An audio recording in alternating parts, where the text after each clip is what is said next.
Street Empire, we legendary.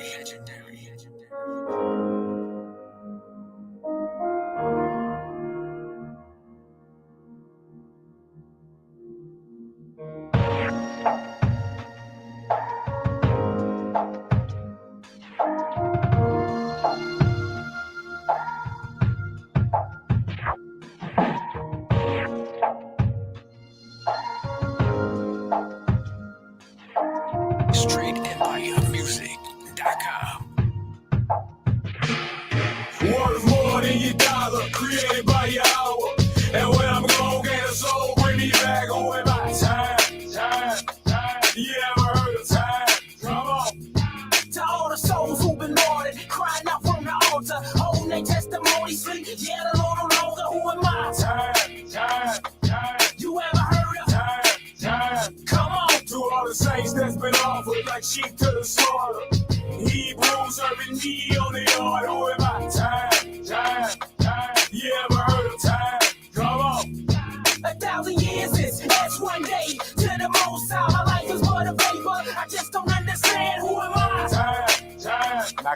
You never heard of Time. Come on. My surname Harrison, I'm from the house of James. Learned from my daddy, he was far from a lane. Meditating on his memories, soaking up the pain.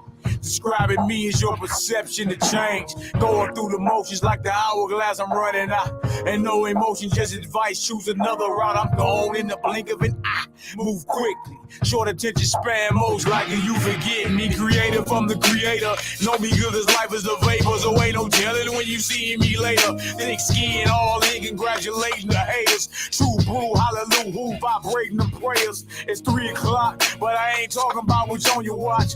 Once you're dead, it's too late to learn the Lakers hot the money and your knowledge, but that ain't comparable to him that was sent.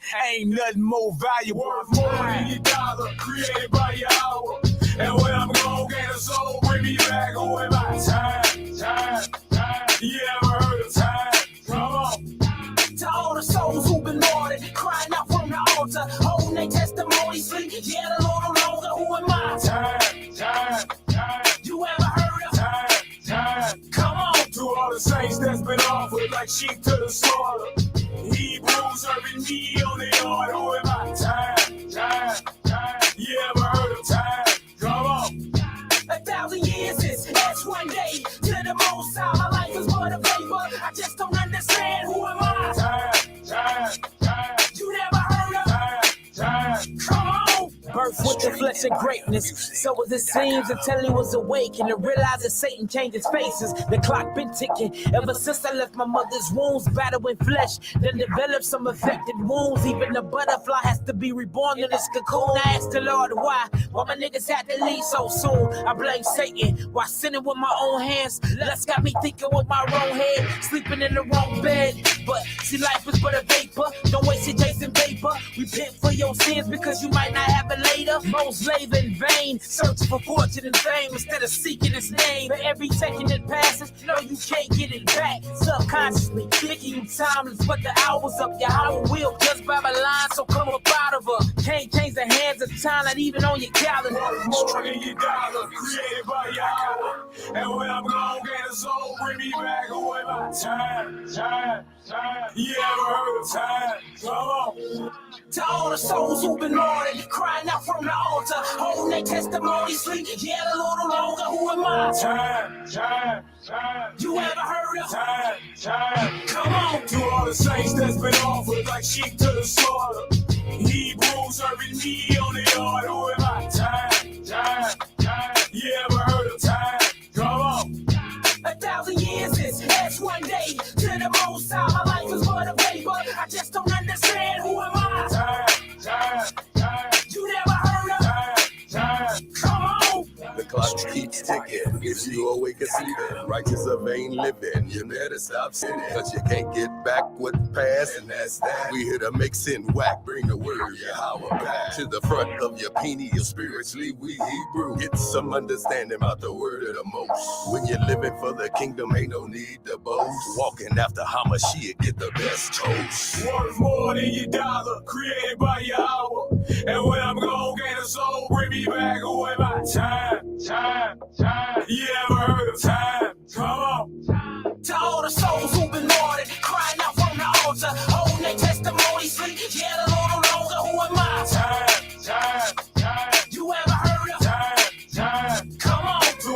saints that's been offered like sheep to the slaughter.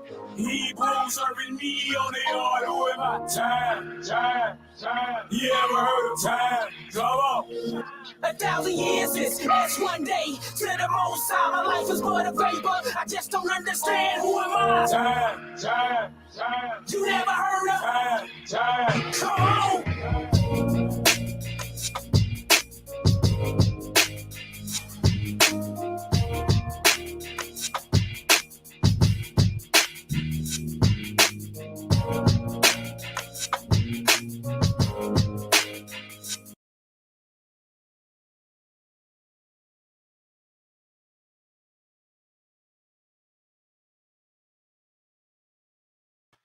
Mic check. Give me a Yahoo if I can be heard. Jamming some of that old folk trap static addict. Y'all know how we do. Bring it on out, you did. Might play one more song or two and then get down to business at hand. Abundant blessings to everybody in the chat. Bless up. Shalom. Abundant blessings from the Most High. You dig? Salute all my brothers and sisters that are followers of the higher law, the true Torah, the teachings of Messiah. You dig? And even salute to our foes as well. You dig? For we are commanded to even pray and even love our enemies. And it be hard sometimes, don't it? It be hard sometimes to love some of these stiff-necked Hebrews, boy. But look, we'll be all right. You dig? Now we know how to create it, the Most High feel. You dig? I've been in a few dialogues this week. You know, usually I don't even engage in too many dialogues unless somebody like really trying to come with it. You dig? But you know, it just was on me to respond a certain way. I'm on WhatsApp for y'all that don't know. So it's a few groups that I'm in on WhatsApp. You dig? And there's a lot of good brothers, sincere brothers as well. You understand? But me being me, I've gained enemies over the past. It's just what it is, but it's all good. So anyway, having a few conversations with a few brothers, you dig, who fancy themselves as my enemies now, but I'm still commanded to love the brothers. So it's all good, you dig. So anyway, having a conversation.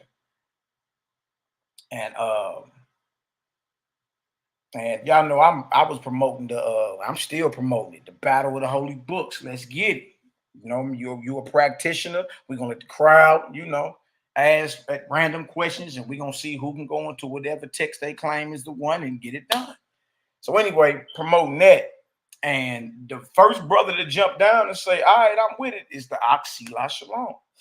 Now, Selah Shalom deals with the YHWH'S Bible, though. You did. Now, a lot of people ain't never heard of the YHWH'S. A lot of people never heard of the YHWH'S. I heard about it back in like 2014, 2015. I actually seen the brother on his debates, not in the flesh physically, but online.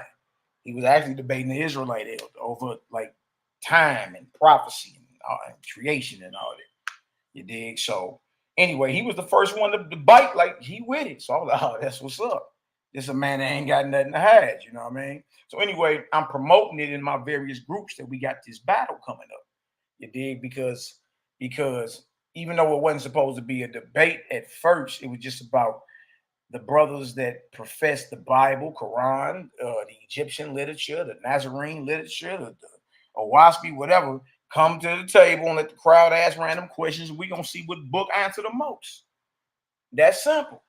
And you would think, you know what I mean, an Israelite would respond quickly. Oh, yeah, give me that. Let's rock. But that ain't even a debate. That's just simply your ability to answer questions. We all do questions and answers. And the Israelite channel you go to, they don't do Q&As. You feel me? So anyway, that brother was the first one to bite. You dig? So I was like, all right, I'm feeling the brother spirit. That's what's up. Anyway, long story short, the day of the debate, you feel me? I put the flyer up in one of the WhatsApp groups that I'm in, and a brother that I know started tripping, like going crazy, and you know what I mean? He already disagreed with how I perceive and look at the scriptures anyway. He already disagreed with the Nazarene life, and you know, even if we don't measure perfectly up, we striving to get there. That's just what it is. But he don't agree. And I really believe the brother done heard me in sound bites. You know what I mean? Like he ain't dealt with me like, hey, what's that I heard you say about me? What, you know, where can I find it? It ain't none of that. It's more of of a gossip session going on with the brother. So we got to pray for him. You know what I mean? Because should no grown man be even acting like this. Anyway, he started going in and posting videos, old videos of me, videos of the Oxyla, videos about how the OWASP even came into being.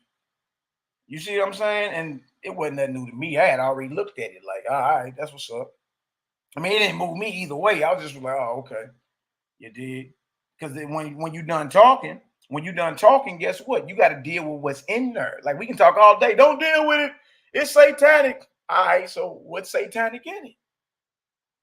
That's what I'm going to ask, because I'm a brother that's just not finally opening that deal up and reading through it. You know what I mean? So anyway, the brother just, he basically like confusing the Nazarene literature with the OWASP literature. But when I think about it, I'm like, the Nazarene literature agree, from what I'm reading so far, agree almost word for word with it. You know what I mean? So anyway, the brother running his mouth. I'm like, all right, well, you making these charges, YAH'KI. You making these charges, right? All right, so hey, the protocol is you got to deal with me head up. Don't the Messiah say that in Matthew 18? One-on-one. You got to deal with me head up then. I'm saying this to him in front of everybody. Since you slandering me, calling me a non-messianic and all that, non-believer and a blasphemer and some crazy, like Anton LaVey, like the nigga really got a hateful spirit on him right now. You know what I mean? It's crazy. You know what I mean? He's still a brother of mine. I pray for him. You dig? Still love the brother. But he just, until that spirit gets off of him and he sit down and say, you know what, dang, I got some questions for you. Hopefully you can answer. Let's get it. You feel me? Because I got questions too.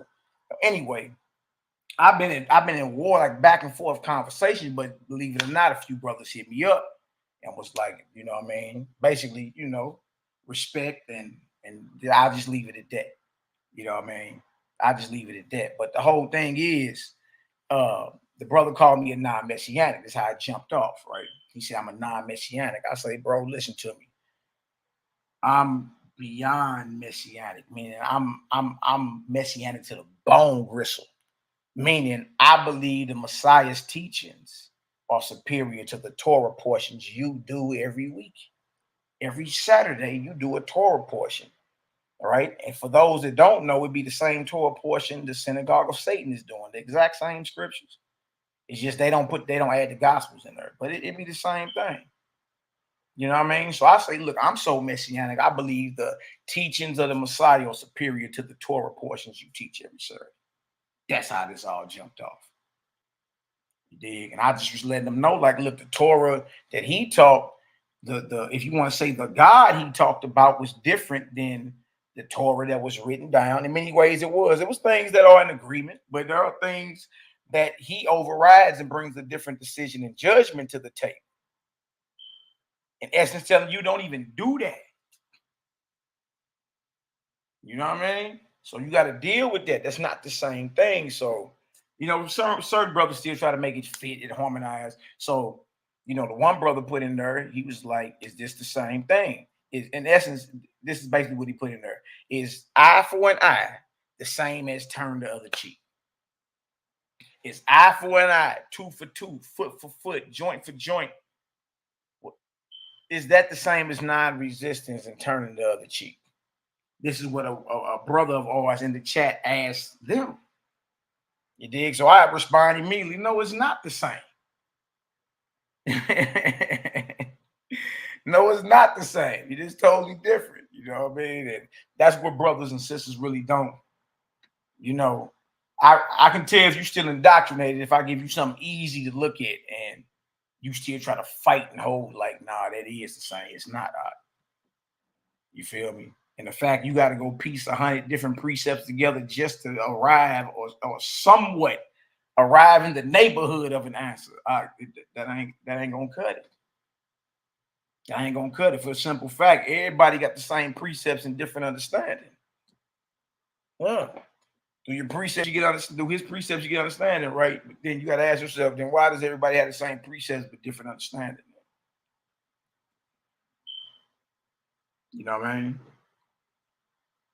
Straight up. So this is how this all jumped off. So I started doing Facebook posts like it's time to body and expose the false gods, because basically that's what it is. All right, so we're gonna start this off in the Nazarene Acts. We're gonna navigate through the navigate through the Nazarene Acts of the Apostles. First century documentation, I might say. Yeah, all right, so it's 1900 to 2000 years ago. All right, so the fact that Nazarene literature agrees with some of what YHWH's is saying, you need to look at that again, because Nazarene literature been saying it. It's 2,000 years old. Oh, wait. So let's get into this. We go into the Nazarene Acts. Let's get her done. Good to see y'all in the building. Bless up. I see Anna in the building. Kila, Set Apart Living. The Yakad. All right, I see you in the building. Lovely Queen. ATL in the building. Bless up. All right, let's get her done. Jalon, my beloved brother. What up? Shalom. Kila. All right. Let's get her done. Hosea, Yeshaya, Eliah Ben Israel. I see you in the building. BG, James BG Bird Game, my beloved brother. You like that track? Bless up. Bless up. Bless up. All praise to the Most High. Yeah, bro. Hey, look, it's all about what resonates with your spirit. If it resonates with you, that's what's up. If it don't, hey, keep it moving. That's how I ain't trip off this. We been getting down like that anyway. Like, you run across stuff in the scriptures, you be like, man, I don't know about that, dog. You know what I mean? I don't know. You dig? So that's just what it is. No man can force you to believe anything. Remember, we're spiritual. So what you read, whatever you read and study, has to resonate with, it has to vibrate on the same frequency as your actual spirit. This is our energy anyway. That's what attracts you. That's what gravitates you if you want to use gravity towards something. That's what makes you curious. It's frequencies. You shooting at the same frequency. Like, oh, okay, bang. Here comes the attraction. All right. All praise. Yeah, read about they got the story of the Yakad. This I have read this in the YHWH about Yahshua. That's in the there's a book called Esther in there, God's Book of Esther. You dig? And it talk about the history in the heavens of what went down in the forming of Christianity at the Council of Nicaea. I say, oh, good night. It show you the spiritual forces, because trip off this, Constantine, as you look back in history, claimed that heavenly hosts visited him and showed a cross, right? A cross, really the Chi in the row. Okay, that's what it was. And said, in this sign you gonna conquer. Constantine is said to have spiritual communion or visitation. So something spiritual happened that gave Christianity the power that, as you know it today, to sweep the earth. You know what I mean? So what's interesting to me is the history of the forming of it, like the history of it in the heavens and what went down on the earth. And it show you how Yahshua was a real man. You talk to higher law and all that. Talk about the Essenes and the OSP, how the Essenes were plant-based and live communally and simple people, and were in commune with the forces, and how the Yahshua was a teacher out of that community and all that. Man was murdered in Jerusalem. Yeah, same thing. So it's just all perspective. That's all it come down to. My YAH'KI. It's just all perspective. But let's get into this Nazarene Acts. Either it resonate with you or it don't. You dig? But I will say this though: if you're digging for gold, don't stop digging just because you run into fool's gold. I'm far too much of a curious soul. You dig? I'm just curious like that. It's just what it is. All right, so look, let me share this real quick. And that don't mean you're gonna believe everything written. You always question. Never abandon common sense, brothers and sisters. Question everything. It don't sit well with you for a reason. Something you read, all right, we'll question it. Investigate. We investigators. You know what I mean? That's right. Pace ourselves. That's right, Keela. Pace yourself. This ain't no race. You know what I mean? Every brother and sister got to develop at their own pace, man. Just be on the path. That's it. You dig? So let me share this real quick. All right, hit share, bio, share screen. All right, let's pull this up. We going to the Nazarene Acts of the Apostles. Some of y'all got the book. All right, some of y'all got the book. If you don't got the book, see that part right there? That's talking about the eating of the forbidden fruit denied. Look at it. Look, this 2,000 years old, they questioning the text. They questioning the text and standing on certain things. You know what I mean? Like, I mean, even if you don't want to believe it, it's a good read if you ask me. Who am I? Just your brother. That's it. All right, now this is where I want to go here first. All right. All this is about the false gods. All of it. All right, hold on, y'all. Let me do this. So I still got to. All right, hold on 1 second. Let me do this. Bang, bang, bang. All this is about the false gods, the false deities. All of it. Right? You about to see this challenge that go out between Simon Magus and Peter the disciple, Shimon Kephah, the Nazarene. All right. So let me do this real quick. Pull this down. Abundant blessings to everybody in the chat. And guess what they talking about? They talking about the Torah. They talking about the differences between the Messiah's teachings versus the written Torah that's already written in their day. So it ain't Malachi Maccabee like I'm the originator of this new doctrine. Everybody be talking about, y'all. They been talking about this. They've been arguing about it. You understand? What I'm saying is that the disciples of the Messiah wasn't ducking the fact that the written Torah had contradictions and things in it that, you know what I mean, just don't resonate. They wasn't ducking that.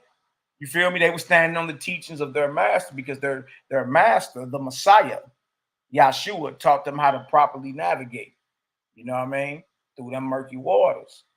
You feel me? So the Messiah, his teachings is the Torah of the Most High, the Creator.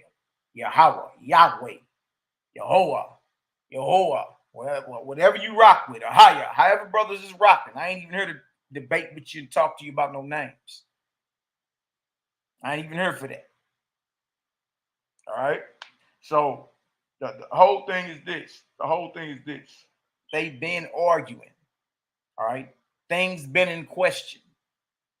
And just so happened, we find that this right here is considered ancient literature. Go back to 1st century Palestine, the original Messianic movement.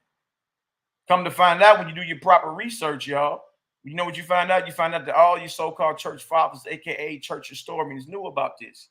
They admit in their writings that the Nazarenes, the original followers of Messiah, have amongst them their own gospel and their own acts. But yet it's not included in the agreed upon canon of the New Testament. I wonder why. See, the Nazarene literature threatens the establishment or the religion of not only Christianity and Catholicism, but even mainstream Hebrew Israelite. Threatens that. Because now you got to bring certain things into question. And regardless if the Nazarene Acts was available or not, what's written in the Torah is still there. There's still, so in other words, without this book, there's still questions that rise in your mind about, hold on, that don't make sense. Even without Peter's breakdown that the Messiah taught him that we're about to go into. Even without that, the scriptures still stand. That's written. Meaning there are still questions on the table you have about certain scriptures. Absolutely. Everybody does. Everybody does. They're lying to you if they don't. All right. So what we about to do is go show you where this whole thing comes from. You feel me? And the teachings of the Nazarene literature is a main threat to the Israelites today. It's a threat. You understand? It's a threat. It breaks the chains of darkness and the unclean spirits of hatred, anger, and murder. You feel me? That our people have been in agreement with y'all for thousands of years. It totally destroys it. Totally destroys it. All right. Now, I'm going to say it again. Regardless if we bring the Nazarene literature out or not, the questions still remain in the scriptures. All right.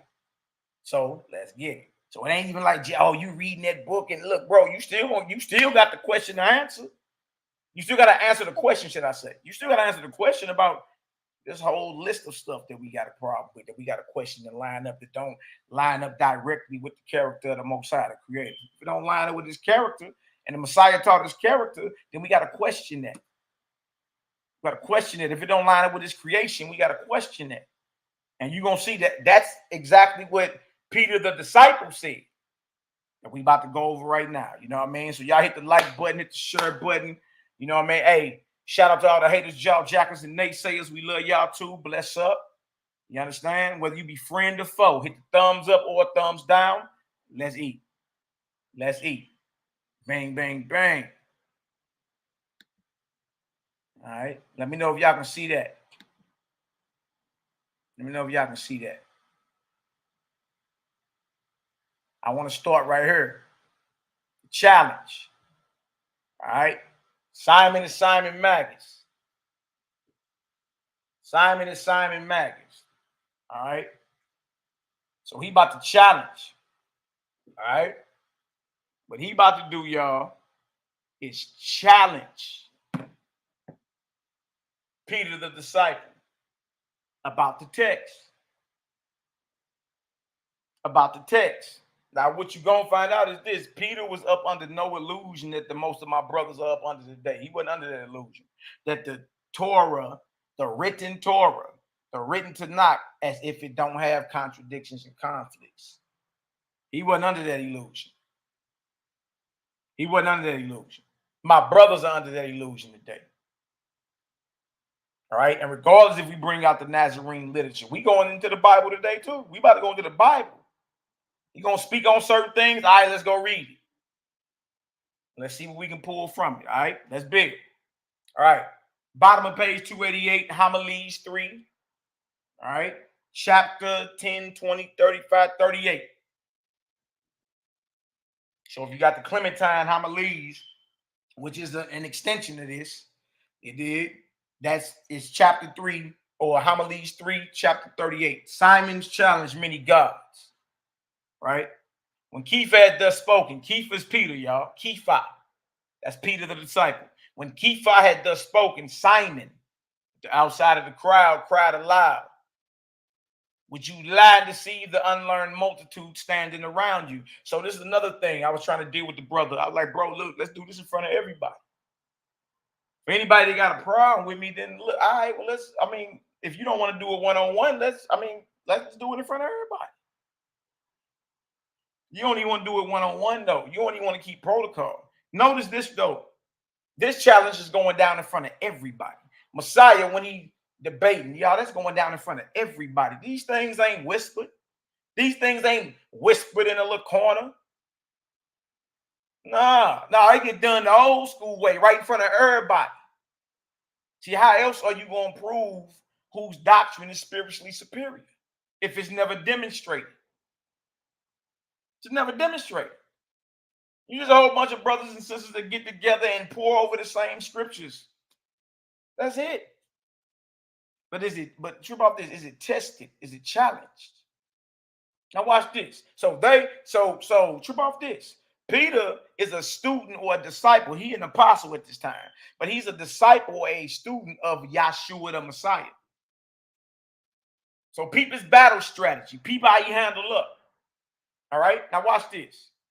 Watch this. It says right here, why you lying to see the unlearned multitude standing around you, persuading them that it is unlawful to think that there are Elohim. Elohim. Okay? Now, look down toward the bottom. Even the person who put this book together know. What does that say down there? At the bottom of the page. Elohim is plural. All right? It ain't like you ain't got no right in the Bible, Genesis 1, Elohim, verse 26, let us. It ain't like we ain't got Genesis chapter 3, verse, 22, 23? And that's Lord God at that time. So you know, not just God, but even Lord God. Man has become like one of us. And then you got just Lord by itself, which is supposed to be the Most High. You dig? But that's at the confounding of the Tower of Babel. That's Genesis, the 11th chapter. Let us go down. The Lord said, let us go down. So it is important to establish the oneness of the Creator. That's all I'm saying. There should be no problem with Israel. Hero Israel, the Most High is one. All right. We only got a problem with titles. But we should have no problem understanding the oneness of the Most High, the Creator. All right.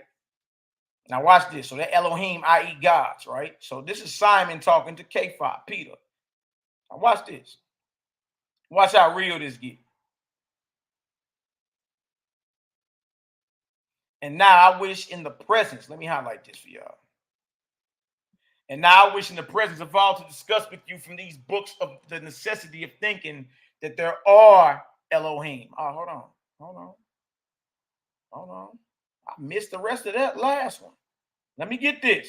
Why would you lie and deceive the unlearned multitude standing around you, persuading them that it is unlawful to think that there are Elohim or gods? Gods, right? It's all about the false gods. Remember that. And to call them so when the books that are current among the Yahudim say that there are many Elohim. It sounds like an unbeliever has understanding of Israelite literature. And you say the books that are current among y'all, says that there are many gods, many Elohim. This is what the naysayer is saying, right? Now watch this. So this is about to be a dialogue or a discussion about Torah. And I pray my brothers in the KC Yashala group on WhatsApp are listening. I posted the video in the group. I know the one brother say he don't watch nothing or whatever. You ain't got nothing to hide, brother. All right, these brothers are about to have a conversation, you feel me, about the written Torah that exists in their day. They about to get it in. Trip off this, y'all, right in front of everybody. They about to get it in because that's the only way to prove who's spiritually superior or whose doctrine is spiritually superior. You can't just throw accusations of, oh, that's satanic, that's demonic. All right, we got to go into that. Let's see. Now watch this. And now I wish in the presence of all to discuss with you from these books on the necessity of thinking that there are Elohim, there are gods.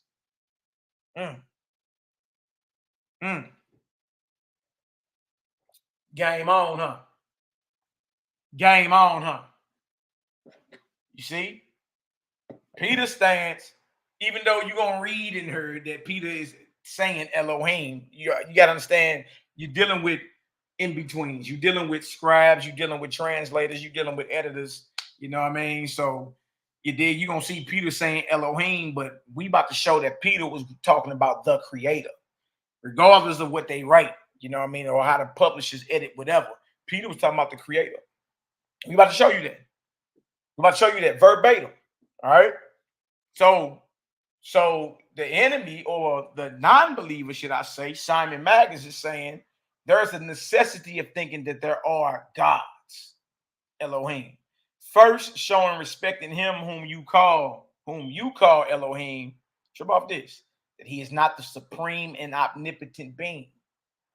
This is what the non-believer is saying to Kepha, Peter. But see, Peter or Kepha is a disciple of Yeshua, the Nazarene, the Messiah.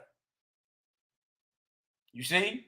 He ain't just no average Israelite, or he ain't just an Israelite out of a different sect, like Pharisee, like Sadducee, which are the sons of Zadok. The Sadducees, that's Zadok. That's Zadok now. Right? He's out of a specific sect. He's out the Nazarene sect. That's the sect he out of. So his teachings are different than the average Israelite. That's what most don't understand. You think we got this written Torah and that we all agreed on the written Torah. No, bro, that ain't what it is. You got to get into the history. Once you get into the history, then okay. Then things start clearing up for you. Start clearing up. Start making a lot more sense, right? Now watch this. He said right here, it says, inasmuch as he is without foreknowledge. So Simon Magus is claiming that the creator, you dig, is not supreme. He's not omnipotent, meaning he's weak. He's not supreme. He a little G. Then he says, inasmuch as he is without foreknowledge, meaning he's not all-knowing. He's ignorant. This is with the non-believer. This is who this is who Peter is battling. Peter is battling Simon Magus, and his charge is what? That the creator, the God that you serve, my bad, family. The God that you serve is weak. He a little G. He a little low. He don't know all. He's ignorant, right? He's imperfect. He makes mistakes. He's needy. He's not good. And underlying many and innumerable grievous passions. Wow. And underlying many and innumerable grievous passions. This is the charge that Simon Magus leveled against the creator, who Simon Peter is talking about, who Shimon Kephar is talking about, the creator. How is Shimon Kephar or Peter able to talk about the creator? Because he's a student of Yahshua the Nazarene. Yeah, Nazarene literature. Brothers had the light 2,000 years ago. The Essenes, the Nazarenes. These brothers taught the higher way. All right, now watch this. Trip off this. It says right here, so when this has been shown from the scriptures, as I say, it follows that there is another, not written of, foreknowing, perfect, without want, good, far removed from all grievous passions. But he whom you call the who? The who? The creator. So right off the mouth of Peter's enemy, he's admitting that Peter calls, who Peter is talking about? Peter is talking about the creator. That's who Peter is talking about. Right? Oneness. He ain't talking about, you dig, all the gods, because right here, Simon Magus is talking about the Elohim, the gods. Peter is talking about who? The creator. If y'all understand that so far, give me a Yahoo up in the chat. Y'all know I ain't trying to lose nobody. But he whom you call the creator is subject to the opposite evils. And look down here at the bottom of 288. If you got the Nazarene Acts, look at that. Elohim, i.e. what? Gods. There it is right there. And that's right there in Genesis 1:1. It is. We can act like it ain't there. We can act like the verb is before the proper noun and all that. But that's out the window as soon as you get down to verse 26. Let us make man in our image. That's out the window there. See? So that proves even the editors or, those responsible for publishing this understood the difference between Elohim, gods, and the creator. Okay? We got off Simon Magus' mouth, Peter the disciple's enemy, that Peter is talking about, or who Peter calls the creator. All right? So game on, right? Because all this is about false inspiration. False gods. All right? Now trip off this. You still got to deal with this even if the Nazarene literature ain't been around. You still got to deal with it because it's written in the scriptures. All right? You still got to deal with this.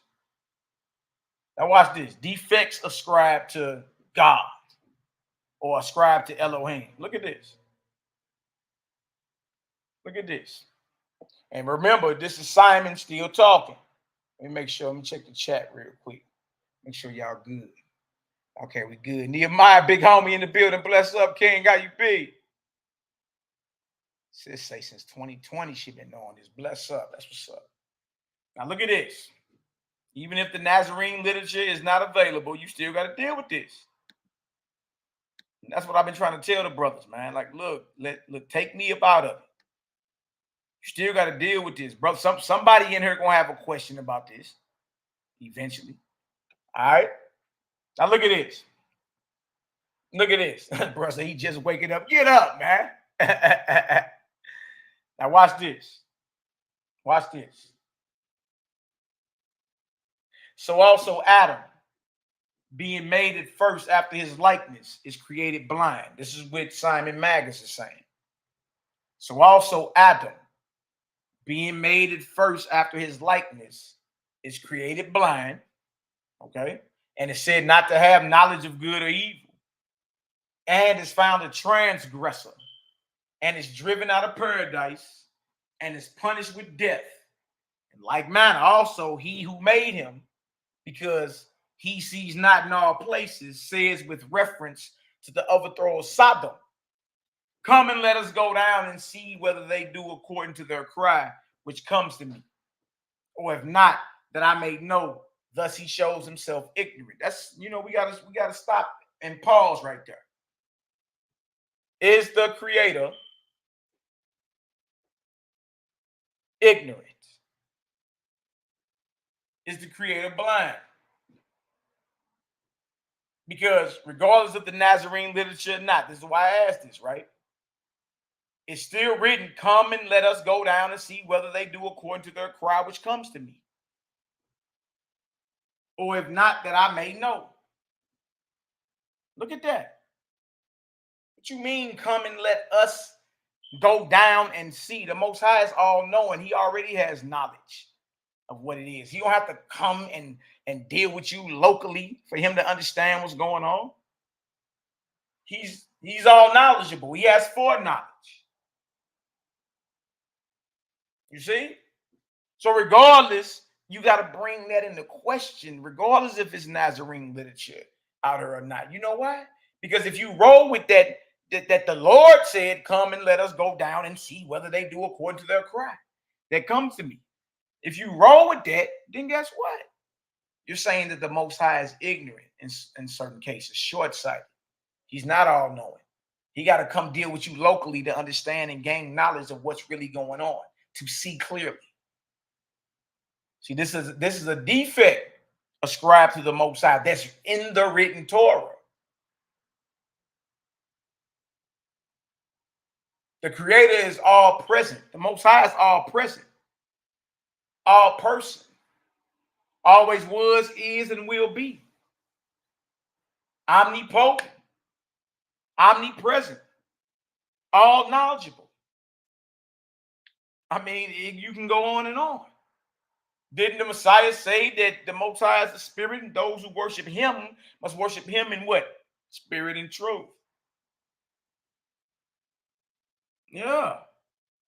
Now look at this. This is still written in there that it says, come, let us go down and see whether they do according to their cry, which comes to me, or if not, that I may know. Thus he shows himself ignorant. Is the Most High ignorant? He got to come deal with you locally to understand what's really going on. You see, we not really, so you got to be careful of how you think about the Most High. You don't want to think about the Most High, the Creator, Yahweh, as if he's just some little chump sucker right there. He's a man, he lies, he's angry, he's jealous, he's bitter, he's bloodthirsty. Like, who you talking about here?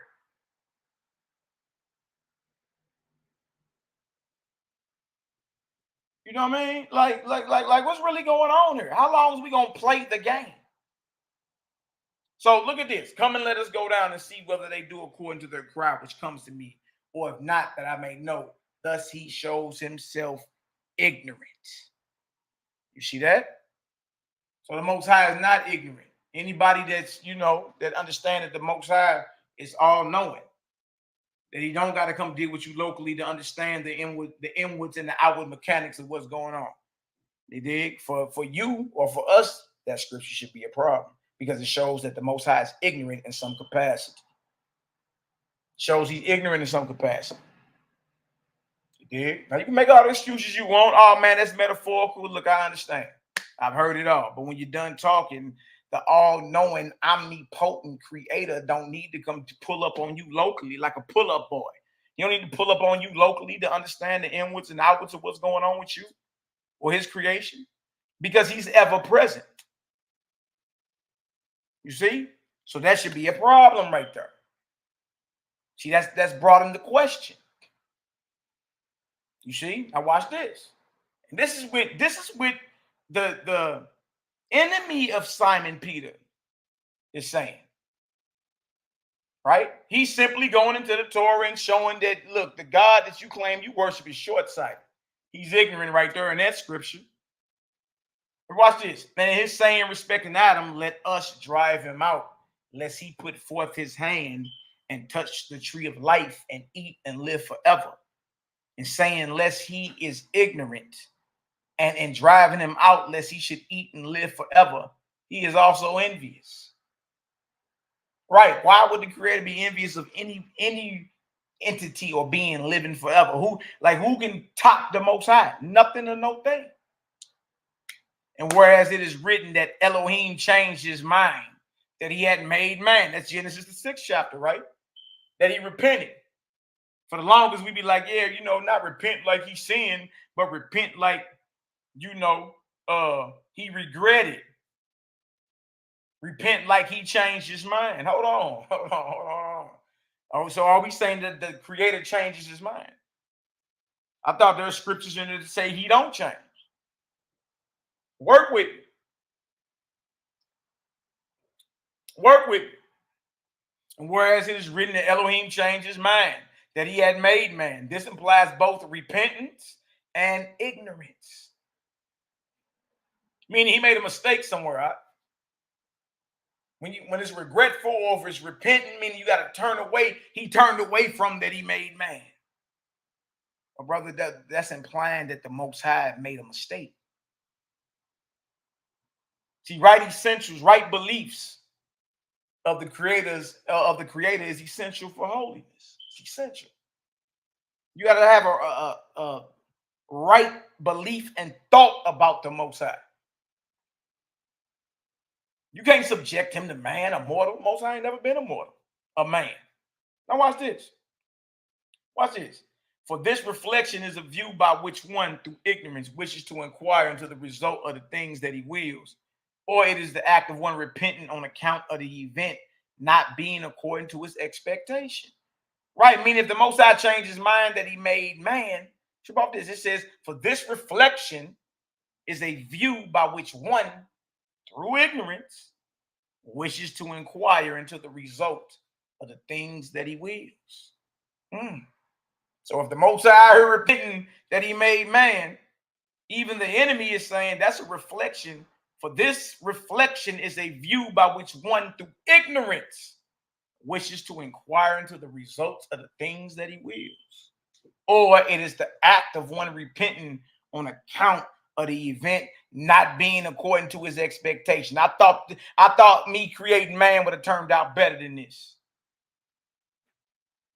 But that would mean he's not all knowing. That would mean he's ignorant. That would mean he makes mistakes. He's not perfect. He's imperfect. So you got to be careful. Watch this. And trip off this, y'all. This is a battle any one of us can be in at any day. You dig? They got the Sonetta TV and studios and all that, bro. Listen to me. Oh, my brothers and sisters, listen to me. This battle right here, you being called on the very Bible that you hold in your hand. That can happen to any believer at any time. So stick around, because you can learn some debating tactics, some strategy from Peter. You know what I mean? You can learn some battle tactics. That way you learn how to properly defend the testimony of the Messiah. That way you know how to do that. Now watch this. And whereas it is written, and the master smell the sin of sweetness, it is the part of one in need. Yeah.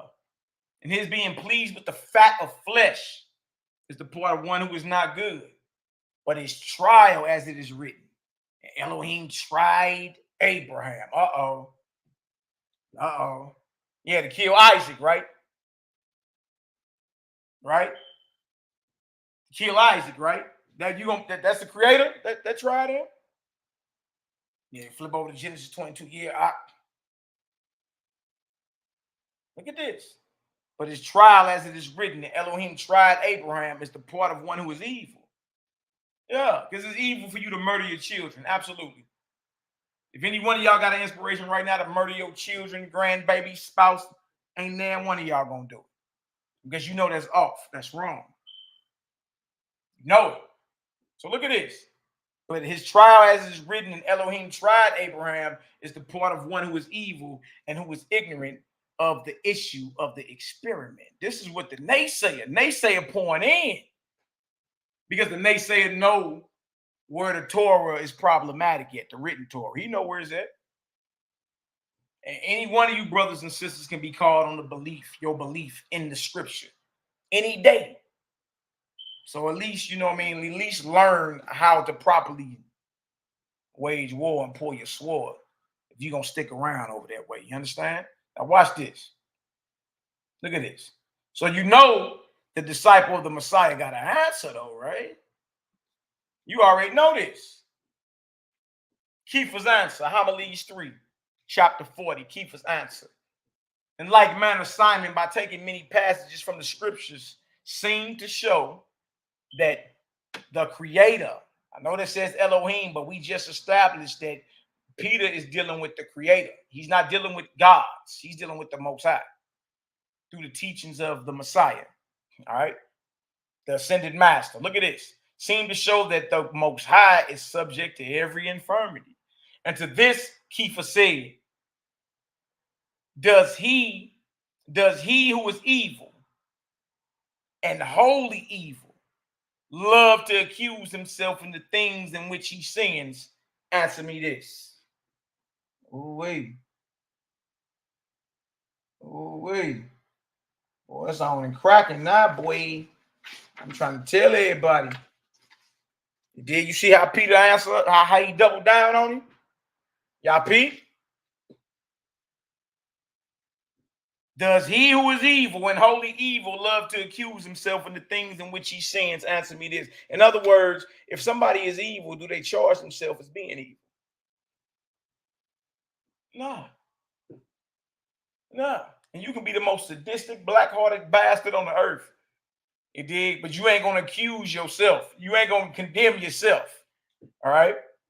So he said, answer me this. Then said Simon, he does not. Then said Kepha, how then can the creator be evil and immoral, seeing that those evil things which have been commonly written regarding him have been added by his own will? How can he be evil and immoral? Because you saying these things are written by him. You dig? About himself. You're basically saying he accuses himself. Then when I ask you, does he who is wholly evil accuse himself? Guess what you say? He don't. Then said Kepha, how then can the Most High be evil and immoral, seeing that those evil things which have been commonly written regarding him have been added by his own will? Meaning if the Most High, the creator, y'all, if he's evil, he wouldn't free case himself. That's cold. That's cold. Peter like, nah, or Kepha.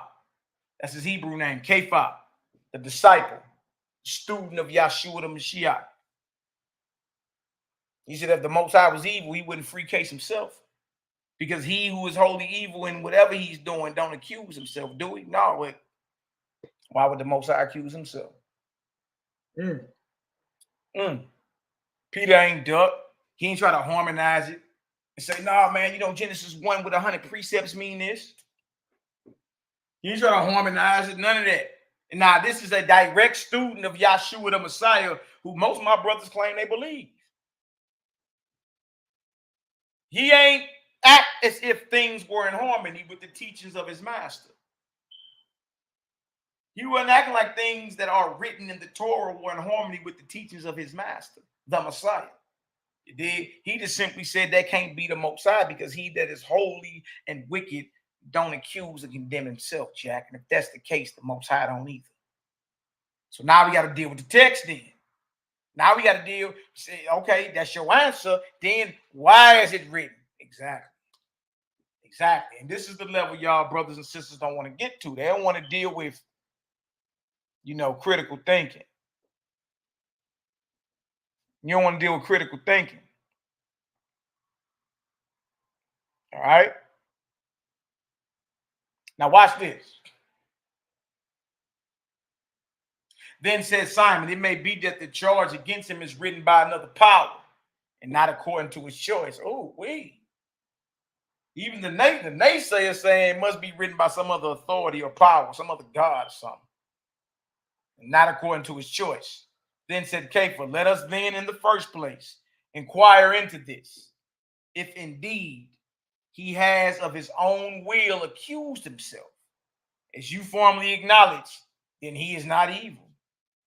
But if it is done by another power, it must be inquired and investigated with all energy, who is subjected to all evils, him who alone is good. Oh, we bag him down. One thing the disciple of Yahshua didn't do, and all you brothers and sisters need to learn this. You dig? He didn't try to make what was evil righteous. He didn't try to make it fit. If it didn't fit with the teachings of his master, then it's just what it was. If it didn't fit in jail with the teachings of the Messiah, then it was problematic. And that's what I was telling the brother in the chat that had a problem with me. I'm like, bro, I'm so messianic. I believe the teachings of the Messiah are superior to the Torah portions you do every week. Yeah, I stand on that. Absolutely. All right, now watch this. I'm going to read that again. Then said Kepha, let us then in the first place inquire into this, if indeed he has of his own will accused himself. Accused himself, right? Meaning the Most High wrote that about himself, that he's evil, and bloodthirsty and ignorant and a murderer. You dig? Peter say, look, even if that was true, who you know that's wicked that acknowledges and condemn and would condemn themselves? Who you know that's evil that would call themselves evil and condemn themselves as evil? Nah, that don't happen. So think about this. It say, let us then in the first place inquire into this, if indeed he has of his own will accused himself, as you formerly acknowledged, then he is not evil. But if it is done by another power, it must be inquired and investigated with all energy, who has subjected to all evils him who alone is good. So it's like, guess what? Guess what Peter's saying? We got to get the investigation going. All right? Got to get the investigation going. You're supposed to investigate. See that? You're supposed to investigate. All right, we at the top of page 290, Nazarene Acts of the Apostles. All right, it ain't like these things ain't in the scriptures, y'all. They in there. Let us go down and see. But believing that means you believe that the Most High is ignorant in some capacity, that he's not all knowing in some capacity. See that?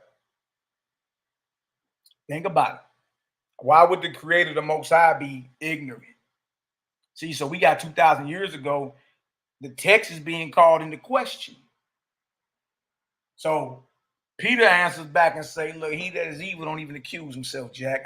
So whatever's written against him, you understand, it ain't of him. Now watch this, status questions. It says, then said Simon, look at this, y'all. Then said Simon, you are obviously avoiding dealing with the charges that the scriptures make against your creator. Look at this. Then Kepha, you yourself appear to me to be doing this. For he who avoids the order of inquiry does not wish a true investigation to be made. Now, Peter, like, we going to do this in decency and in order, Jack. Nah, I ain't running from nothing. But we going to make sure it's done, you know what I mean, strategic. We going to make sure this thing done in order. That's what we going to do. All right? Because if you don't want it done in order, you're doing that like one who wishes to duck a true investigation. Hence, I who proceed in an orderly manner and want the writer first to be considered, am obviously desirous to walk in a straight path. Who's the writer? The writer is Clement. Clement documenting this. Peter like, look, I'm so patient with this Kepha or Peter. Kepha is his Hebrew name. All right. He like, look, I'm so with this. I'm willing to be on path and take our time so even the writer here can properly document this. Order in the court. Right? Because you always gotta have a stenographer order in the court, right? Need the records. Now look at this. Trip off this. Then Simon first confess that if the things written against the Creator, look at this. You see? So we're going to put the difference out there. The difference between who Shimon Kepha, the disciple, Peter disciple talking about the Creator. Simon Magus is talking about the Elohim, the many gods. That's who he's talking about. All right? And just walk with us through this. It's all good. I understand certain people may have questions and all that, but look, just listen. You dig? This is interesting. Just listen. Now watch this. Then Simon first confessed that if the things written against the Creator are true, he is not above all, since according to the scriptures, he is subject to all evil. Then afterwards, we will inquire as to the writer. Then said Kepha, that I may not seem to speak against your want of order through unwillingness to enter upon the investigation.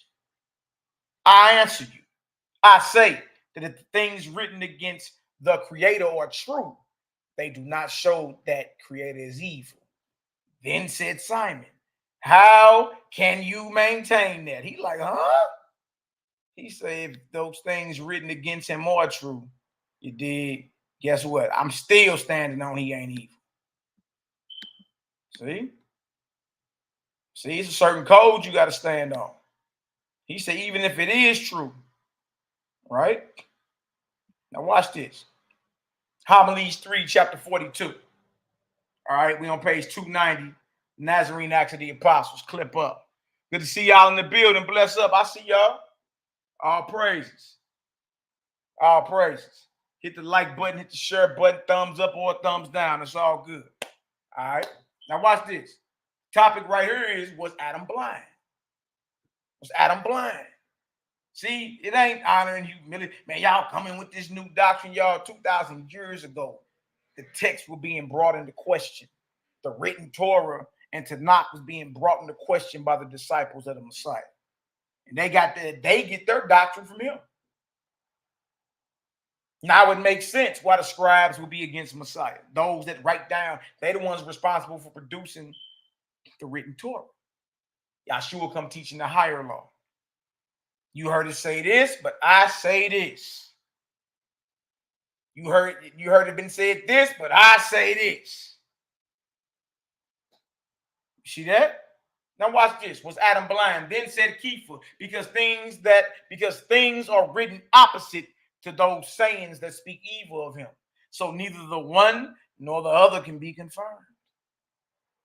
Peter is acknowledging the conflict in the scriptures, what we've been telling y'all for over a year now. He's acknowledging the conflicts in the scripture. Because there are things written opposite to those sayings that speak evil of them. Yeah. You know, think about this, y'all. Pick any topic in the Bible and you're going to have multiple perspectives by it. Multiple doctrines. So Peter like, look, all that canceled out because there's opposite sayings. How can you ascertain the truth if there's evil written about them and then there's righteousness written about them? How can you ascertain the truth? And look, about this. Keep listening. You're going to learn how to ascertain the truth. Because these the sect, the Israelite brothers and sisters and children that had the light 2,000 years ago. They had the light. All right? Things were being brought into question. They lived in harmony with creation. They did. They were openly standing on the teachings of Mashiach. Oh, no. Yep. This history shows they always plant-based. All of them. All of them. Show you how in the same history, same book. Show you how when we first started getting the inspiration to eat flesh. Got that from the giants. Got that from the giants. Contrary to nature. Then Simon, how then is the truth to be ascertained of those scriptures that say he is evil or of those that say he is good? Excellent question. And I pray my brothers in the chat and WhatsApp, KC Yasha'Allah, are listening.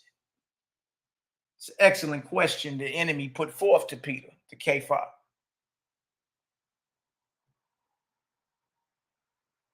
Excellent question. Look at this. How then is the truth to be ascertained of those scriptures that say he is evil, of those that say he is good? Then K5, whatever sayings of the scriptures are in harmony with the creation that was made by him are true, but whatever are contrary to it are false. Look at that right there, y'all. Look at that. How do you navigate the murky waters of the Bible? You got to understand creation. Bag drop. Bag drop. You got to understand creation, because through creation is how you understand the Most High, the Creator. You see? Look at that. The question got asked. How then is the truth to be ascertained of those scriptures that say he is evil, or those that say he is good? Then Kifa, whatever sayings of the scriptures are in harmony with the creation that was made by him are true, but whatever are contrary to it are false. Stand on it. You see that? Y'all see that? If y'all understand that, give me an 8 up in the chat. Give me an 8 up in the chat. I want to make sure I ain't losing nobody. Bless up. Trying to lose nobody. All right? Peter the disciple says, or K5 the disciple says, whatever don't line up with creation is false. Whatever don't line up with creation is false. Ooh-wee. Ooh-wee. Ooh-wee. See? He wasn't under the vibration of most of my brothers and sisters today that's trying to make everything harmonize. No. No. They don't harmonize. Don't. You got conflicts in there. All you got to do is even read older versions of the Bible. You'll see its differences. Let's not get there. All right? Let's not act like children. All right? So he boldly says that if it don't line up with creation, it ain't right and exact. It ain't true. That's what he just said. Marcus Israel in the building. Bless her, YAH'KI. Then Simon said, how can you show that the scriptures contradict themselves? How can you show that the scriptures contradict themselves? Wow. And Kiefer said, you say that Adam was created blind, which was not so. For he would not have pointed out the tree of the knowledge of good and evil to a blind man. Dang. Dang, see, it's problems in your stories. That's what Peter is saying. Yeah. Both, but true about this, y'all, really, both of them are saying it's a problem with the text. Both of them are. One is just coming from the mindset that it's okay and that the gods, there be gods many and lords many, that the gods should be worshipped, the Elohim. Peter's coming with the raw and uncut truth from the Messiah. You understand? Teachings from the Messiah. Look, he ain't got no books or nothing. He coming right off the top. You see that? Right in front of everybody. But Peter is dealing with the Creator, the Most High, Yahweh. So game on, right? So it's never personal, but we got to hit the God body. You got to hit them gods. You got to hit them gods. If you make the claim that the Creator, the Most High, is holy and set apart, then we should not see the same type of rituals happening amongst who you call pagans and heathens and their gods. That's just what it is. All right? That's just what it is. Now watch this. Nazarene Acts of the Apostles.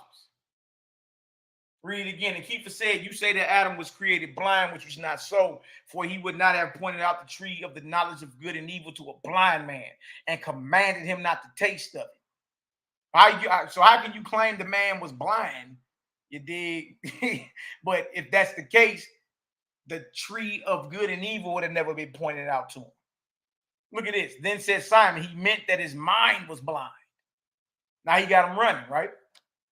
Then Kepha, Peter, how could he be blind in respect of his mind, who before tasting of the tree was in harmony with him, who made him, giving appropriate names to all the animals? He's like, who you talking about?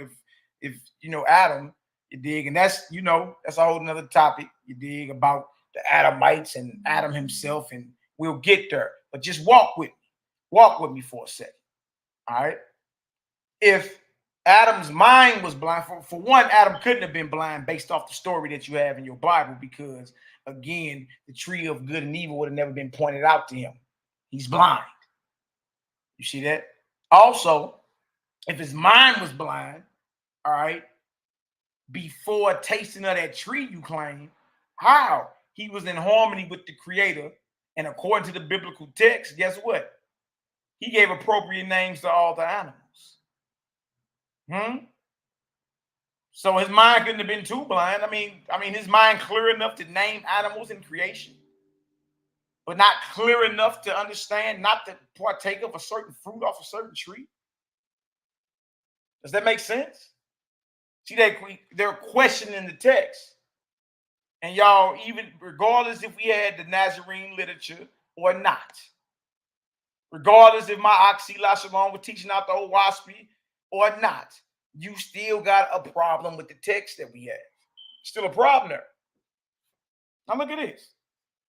Then Simon, if Adam had foreknowledge, so he claiming Adam didn't have foreknowledge, that Adam was ignorant. All right, now watch this. If Adam had foreknowledge, how did he not foreknow that the serpent would deceive his wife? That's an excellent question. That's an excellent question. Then Kepha, if Adam had not foreknowledge, how did he give names to the sons of men as they were born with reference to their future doings, calling the first Cain, which is interpreted envy?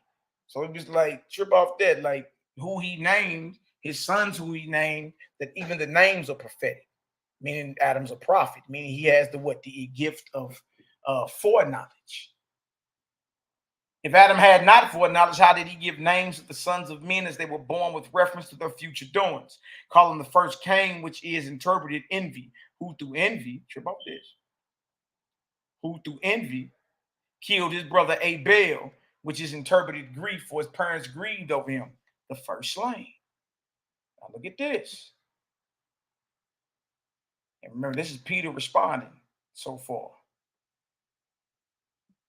Now watch this. We about to get into it. All right. I pray I'm not losing anybody. We going over the Nazarene literature, the Nazarene Acts of the Apostles. We going over this journal that Clement documented Peter's battles with a guy named Simon Mack. This is first century documentation. It goes into everything from diet to the corruption of the text to the Messiah. I mean, all of it, man. All of it. First, they're straight out of first century Palestine or Israel. All right. And your church fathers knew about it, but it was not included in what you called or the agreed upon New Testament. All right. So this right here threatens mainstream Christianity and mainstream Hebrew Israelitisms. It threatens that because certain things that's believed got to get called into question. You see? It got to get called into question. And y'all trip off this. We ain't the ones making the questions up. These questions been around. They've been had a problem with the text. Right here, I'm showing y'all 2,000 years ago they had a problem with the text. They got a problem. When I say the text, I'm talking about the written, received Torah that you had today. The Nazarene and the Essene brothers had a problem with it. They had a problem with the priests. They had a problem with the temple. They had a problem with the slaughtering of the animals. They had a problem with all that. They was on different calendars and everything. Like it was a whole different movement. You see that? Now watch this. But if Adam, being the work of the Creator, had foreknowledge, much more the Most High who created him had it. Absolutely. How is it Adam could have foreknowledge? You understand? And not be blind, name all the animals, and even prophesy in naming his sons. How could he have foreknowledge but not his maker? Because the charge in some of the stories we read in the Torah charges the Most High as if he's not all-knowing at times. Come and let us go down and see whether these things be true that we heard. The Lord said it. You see that? So you got to be careful because there are things written against the Creator in the Bible. Written against him. If you got, trip off this, if you got false scribes, this Jeremiah 8:8. Well, y'all, if you got false scribes, the false scribes are under inspiration of the false gods, masquerading as the Most High. The only way you'll be able to know the Creator is through his character, through his creation. So if a voice came to you right now and told you, I am the Lord your God, throw your child in the garbage disposal. Every last one of y'all listening gonna say, oh, hell no, I'm not doing that. Because you know that's wrong. You see? Now watch this. But if Adam being the work of the Most High had foreknowledge, much more the Most High who created him had it. And that is false, which is written that the Most High reflected. The Most High changed his mind, as if using reasoning on account of ignorance. And that the Most High tested Abraham. Look at that. Yeah, what you talking about with Isaac? What you talking about, Abraham? The Lord told Abraham murder his son. And if you roll with that, then guess what? How are you mad at anybody that when you turn on the news, somebody didn't bake their children or threw it in the microwave? What you mad about? You see that? What you mad about? What you mad when you hear about somebody killing their children and all that? After all, Abraham was tested by the Creator, right? To go ahead and kill his son. See? Look at this. I'm going to read that again. And that is false, which is written that the Creator reflected. Meaning he repented that he made man. Or he had to come down and see what was going on because he couldn't see from where he was at. As if using reasoning on account of ignorance. And that the Most High tested Abraham that he might know if he would endure it.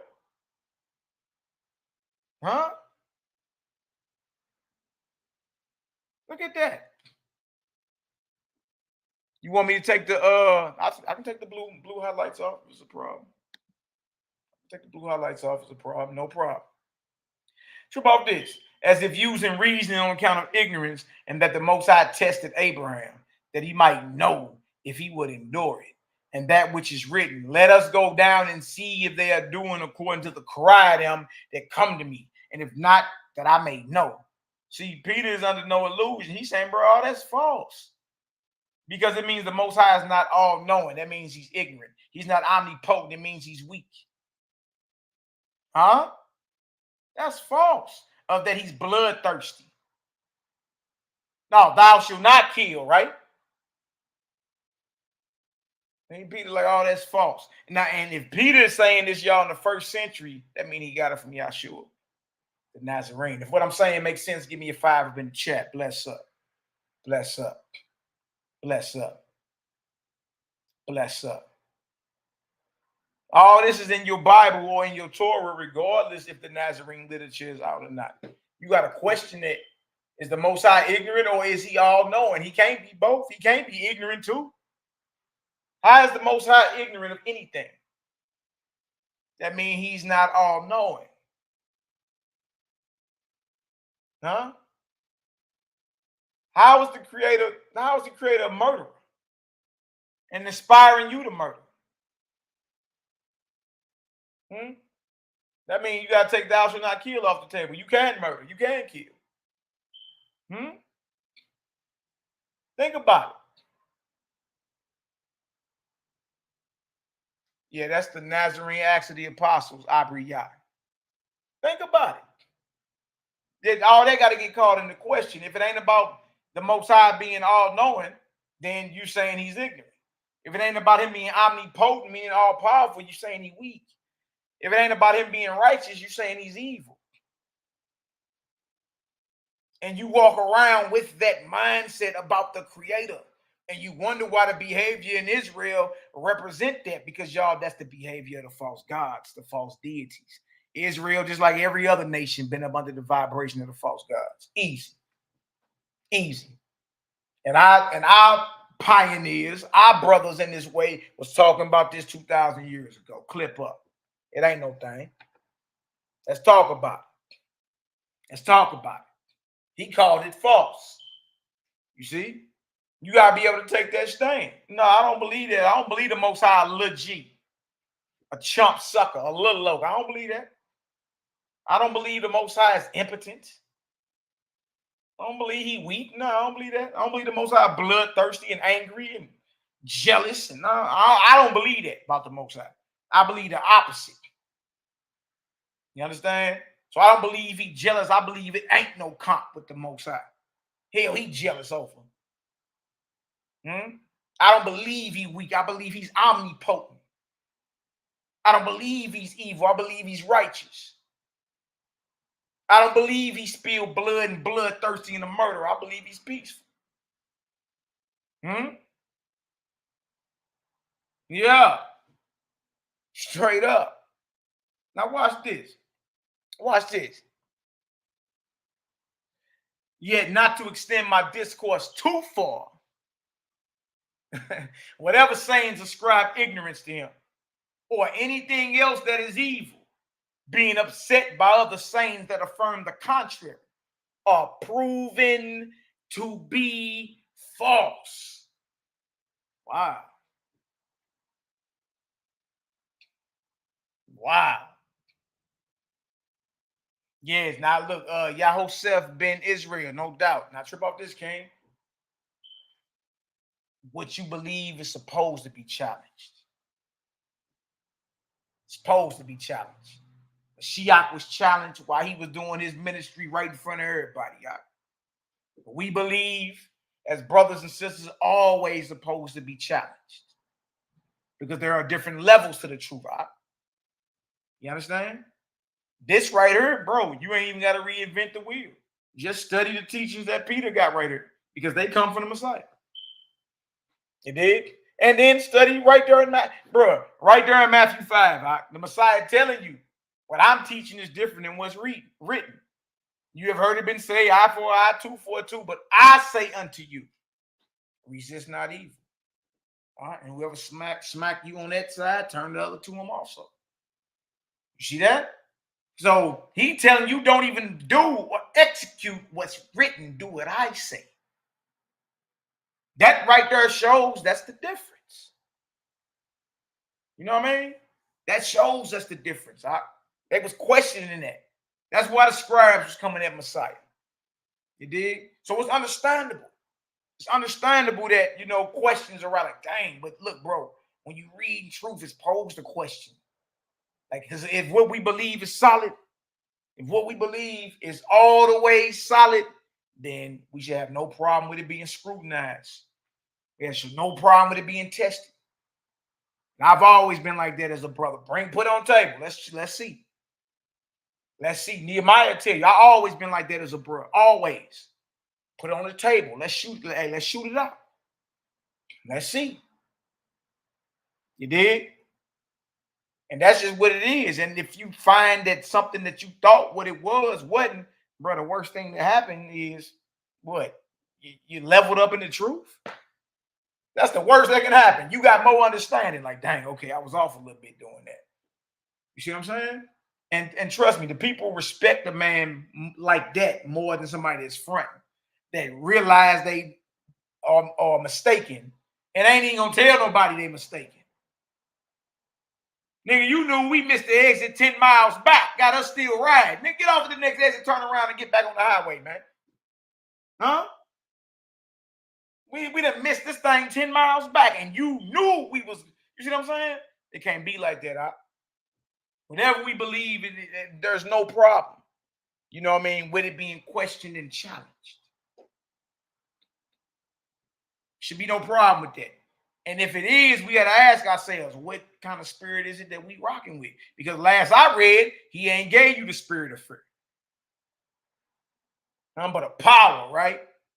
Love and a sound mind. We ain't got no reason to be scared around here. You understand? We all know what's, look, bro, listen, we grown. You know how to discern what's right and what's wrong. Because look, if it's wrong, it ain't even gonna vibrate with your spirit right. You know, oh, I can't receive that right now. I just ain't feeling that. That's just what it is. All right. So all praise. Watch this. Watch this. I'm gonna read it again. Yet not to extend my discourse too far, whatever sayings ascribe ignorance to the Most High, or anything else that is evil, being upset by other sayings that affirm the contrary are proven to be false. But because he does indeed foreknow, he says to Abraham, you will surely know that your seed will be exiles in the land that is not their own, and they will enslave them and treat them badly, and they will humble them 400 years. But I will judge the nation to which they will be in bondage, and after that they will come out to this place with much property. But you will go to your fathers in peace after living to a ripe old age. And in the 4th generation, they will return here, for the sins of the Amorites are not yet filled up. So look, Peter is still quoting prophecies in the Torah. He's like, that's how you know the Most High is for it, because what he told Abraham came to pass. You see? So the Most High can't be ignorant. But there are scriptures that ascribe ignorance to him. That's the point. You see what I'm saying? Now watch this. Elohim's decrees. All right? Or the Creator's decrees. But what? Question mark. Does not Moses foretell the sins of the people and predict their dispersion among the nations? Facts. Hebrews. Facts. But if he gave foreknowledge to Moses, how can it be that he had it not himself? Mostly, in other words, you can't say that the Creator does not have foreknowledge and that he's ignorant, because he created men and then gave men the gift of prophecy. I mean, they got foreknowledge. So how would their maker not have it if they have it? Make it make sense. All right, now watch this. But if he gave foreknowledge to Moshe, how can it be that he had it not himself? But he has it.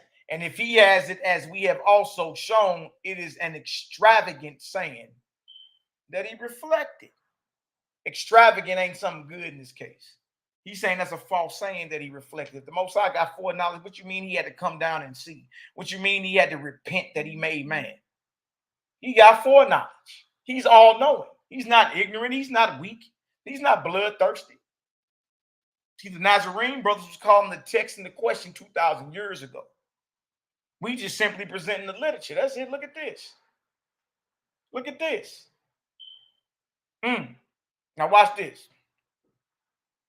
Now watch this. It says right here, it is an extravagant saying that he reflected and that he changed his mind and that he went down to see and whatever else of this sort. What things he knew about before they came to pass came about without variance. He like, look, anything that attributes ignorance to the Creator, anything that attributes evil, any of that, none of that is true. Any of that. None of it is true. So he was willing to stand on that. So it's not that hard, Ak, if it goes against the Most High's character. If it gets about this, if it goes against the teachings of the Messiah, there you go. There you go right there. If it goes against the teachings of Mashiach, question it. Question it. Question it. These men ain't stoning and bringing no judgments these days. But they was in Mashiach day, right? Mashiach stopped the stoning. Stopped it. Reading Torah say judge her on the spot. Her and the cat she was creeping with. Death penalty according to the written Torah. What do? He stopped it. Now, said somewhere it convicted the hypocritical men that were trying to put her to death. It convicted their hearts. He got spiritual with them. Convicted their hearts, and they marched out one by one in rank. And he asked them, where your accusers? They gone. I don't accuse you either, but hey, look, go and sin no more. Go and sin no more. Go and sin no more. Stop playing around. You dig? He was overriding judgments and giving different breakdowns than what was written. And that's why they wanted to murder him. His teachings are the Torah of the Creator. That's different. It's similar in some ways, but it's different than the written Torah that you had today. It's different. That's right, sister. Sister said the Torah we had today ain't even from Moses. It's a rewrite. Exactly. Exactly. It ain't even, you don't look, we don't even got what Ezra produced in Second Ezra. Because you have 200 and something books. You have 204 books of the Torah, let alone anything else. The Tanakh will be 204 books. You ain't got that one. Stop it, man. Sacrifices. Homilies 3. Cornell Davis. Shalom, King. Bless her. How you be? All right, sacrifices. But that he is not pleased with sacrifices is shown by this. Those who lusted after flesh were slain as soon as they tasted it and were buried, so that it is called the grave of lusts. Now he's talking about Numbers the 11th chapter. Yeah, he's talking about the quail. In Numbers 11, when Israel was in the wilderness and they was lusting after flesh and he rained down quail. But notice that Peter is comparing that to sacrificing, because if you're chewing on the flesh of an animal, it had to have been slaughtered, murdered. It was sacrificed. That's the point. See, a lot of our people don't look at meat chewing. A lot of our people don't look at chewing on animals as sacrifice, but it is. Dead flesh is an offering. It is a sacrifice. And the law, and if you want to run with the clean flesh theory, then the clean flesh, even according to the laws of the flesh, had to be sacrificed and slaughtered, you understand, and prepared according to the law in Leviticus.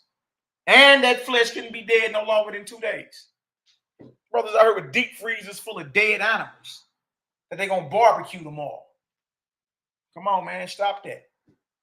Stop that. He's comparing the lusting for the flesh in the wilderness where we ate quail till it came out our nose. He's comparing that to a sacrifice. Last I checked, they hadn't put no altar up. You see that? Called it a sacrifice.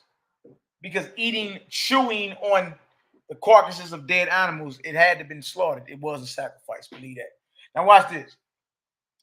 But that he is not pleased with sacrifices is shown by this. Those who lusted after flesh were slain as soon as they tasted it and were buried, so that it was called the grave of lusts. He then who at the first was displeased with the slaughtering of animals. You see that? The slaughtering of animals. Not wishing them to be slain, did not ordain sacrifices as desiring them, nor from the beginning did he require them. Most High don't want your sacrifices. You want all these dead animals. Nah. Now, can you imagine the smell of all that dead flesh and blood? Stop it. And we come and show that even in the text, where there's a conflict between those, the followers of the way, and those that's chewing on the flesh. You see that? Now watch this. Now watch this. He then who at the first was displeased with the slaughtering of animals, not wishing them to be slain, did not ordain sacrifices as desired them, nor from the beginning did he require them. For neither are sacrifices accomplished without the slaughter of animals. You see that? Look at that. Ain't no trip off this. In order for that steak to be on your plate, you understand? In order for that steak to be on your plate, you dig, it had to have been murdered. Oh, wait. Yeah, you look at if Gamer was the name, Gamer Visions. Yeah, if you go to Leviticus 17, you'll get it out. Leviticus 17, what you're gonna read is 1 through 7. All right. Now, if your flesh is not prepared and is not prepared and slaughtered like that, then it's called sacrifice to devils with an S, devils. And when you get into the Hebrew word of that, it goes into a goat idol, you know what I mean? All type of, but the point being, if the dead flesh you eating is not sacrificed and prepared like the Torah calls it for to be prepared, then it's considered offered to devils. It's considered unclean. It's considered an abomination. We stand in jeopardy of being cut off. See what I'm saying? That's Leviticus 17, 1 through 7. And then jump down to verse 13 to include the fish. To talk about whatever is hunted or caught. Certain things have to happen with the blood of the animal. Certain things have to happen with the fat off the organs. You dig? Certain things have to be in place and position for you to lawfully eat on the lamb, the goat, the ox, or whatever that is. If that's not in place, then you're not to eat it. That's if you're going by the laws of the flesh. And we see in 2 Maccabees 5, verse 26 down to the end of the chapter that the priestly family, Mattathias and his sons, the Maccabees, they had flocks with them in the wilderness. That's 1 Maccabees 2 and 30. According to 2 Maccabees 5 and 27, the whole time they was at war with the Greeks to reclaim Jerusalem, they fought that war on plants because they didn't want to be defiled, according to the text. The text say that they might not partake of the defilement or the pollution. What defilement and pollution? Bro, the temple under attack. The altar is profane. How is you chewing on any type of flesh? And these are a family of priests. If anybody knew it, who had flocks with them in the wilderness, if anybody knew how to sacrifice an animal, it would be them. And they still didn't do it. It was plant-based, huh? After 2 Maccabees 5, 26 on down. They did not kill. If Leviticus 17 and Leviticus chapter 7, if that's not provided, then you're not to eat it. All right? If it's not provided, you're not to eat it. Simple as that. And that's the biblical example of that. All right? Let me give y'all that again. That's Leviticus. It ain't like we don't go in the Bible no more. It's like, man, stop playing. All right. Yep, Leviticus 17, 1 through 7 up. Then you want to jump down to verse 13. Then you want to jump back. You want to double back to Leviticus, the 7th chapter. And you want to deal with verses 11 through 18. The law of the peace offering and the law of the trespass offering. You know what I mean?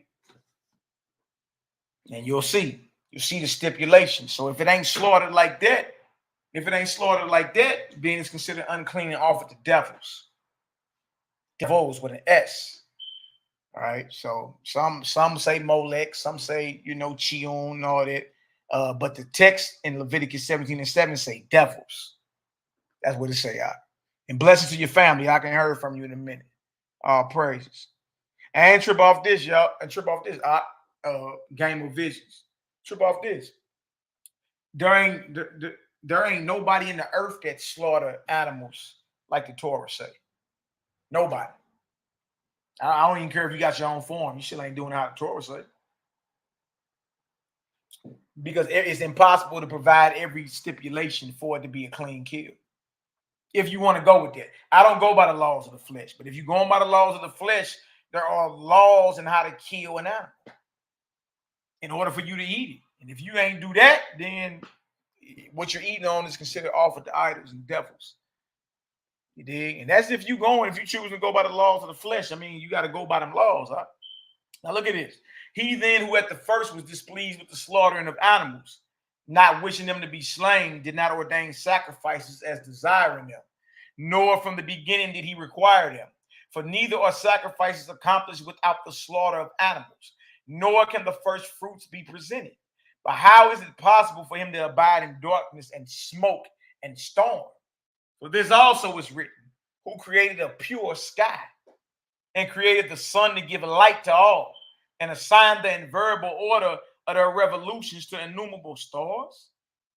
Thus,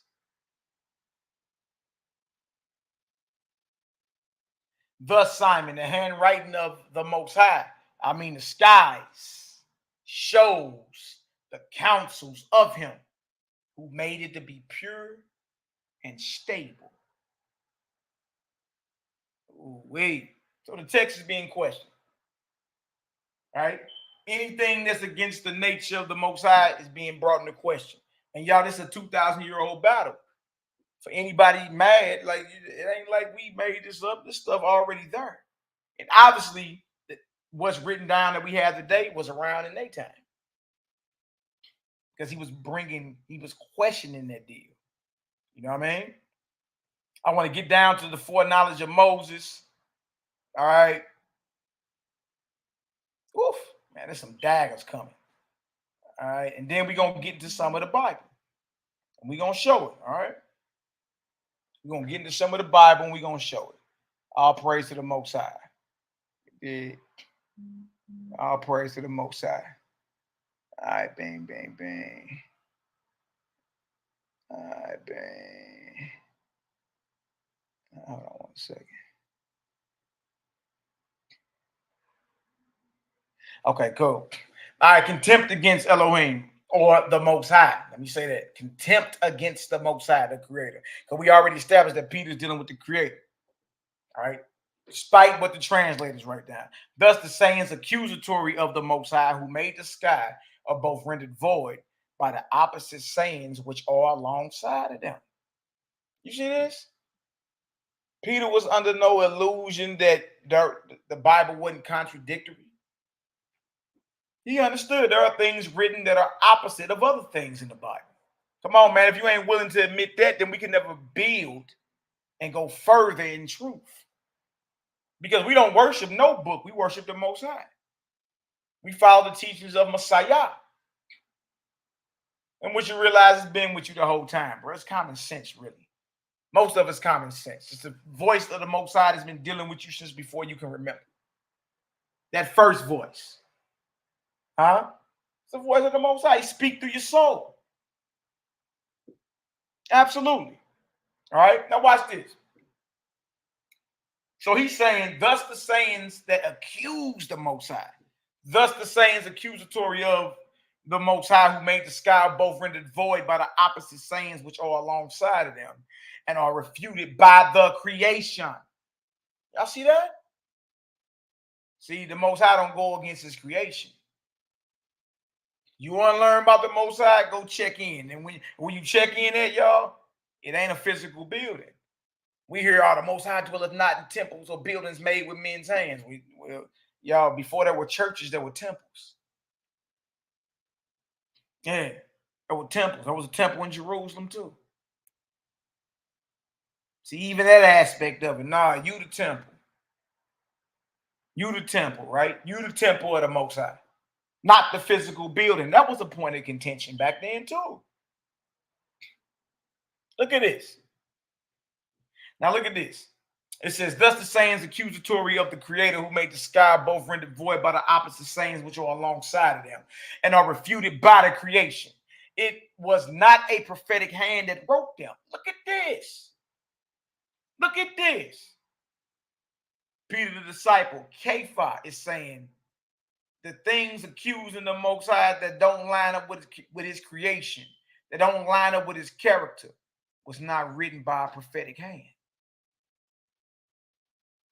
He came out boldly and said that 2,000 years ago because he was taught this by the Messiah.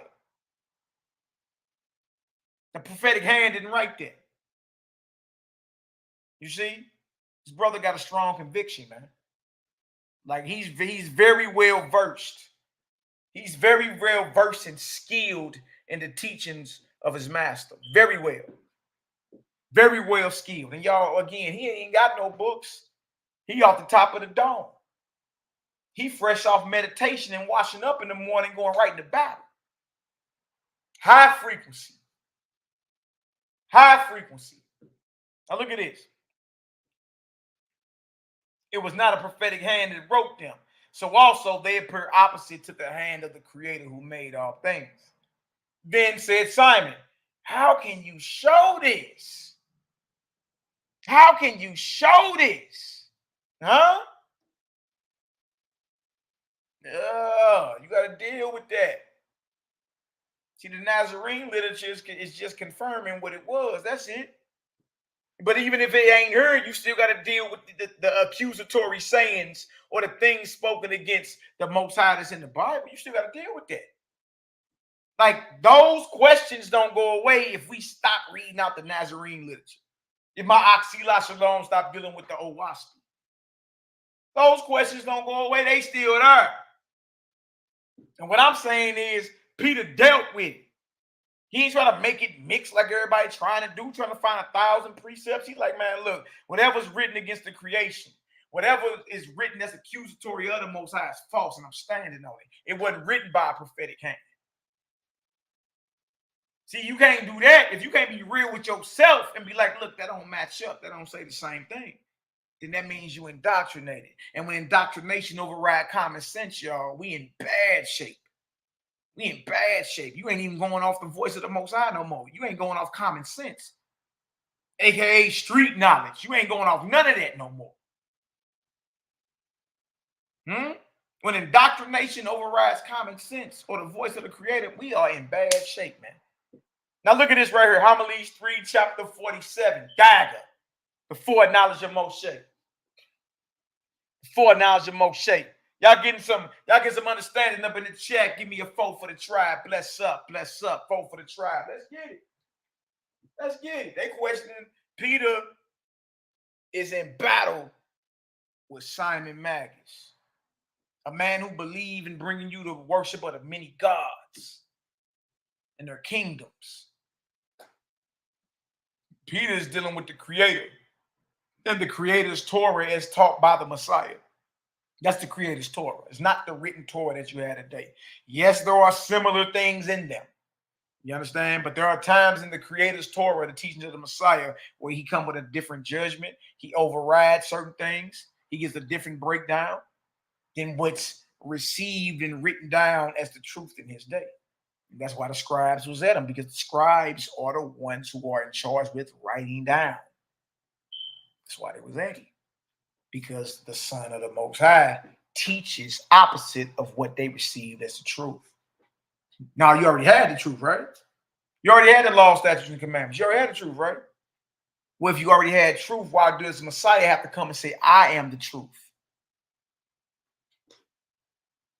Huh? Well, that means you never had it then. If truth comes with him, you didn't have it. What you thought you had, you didn't have.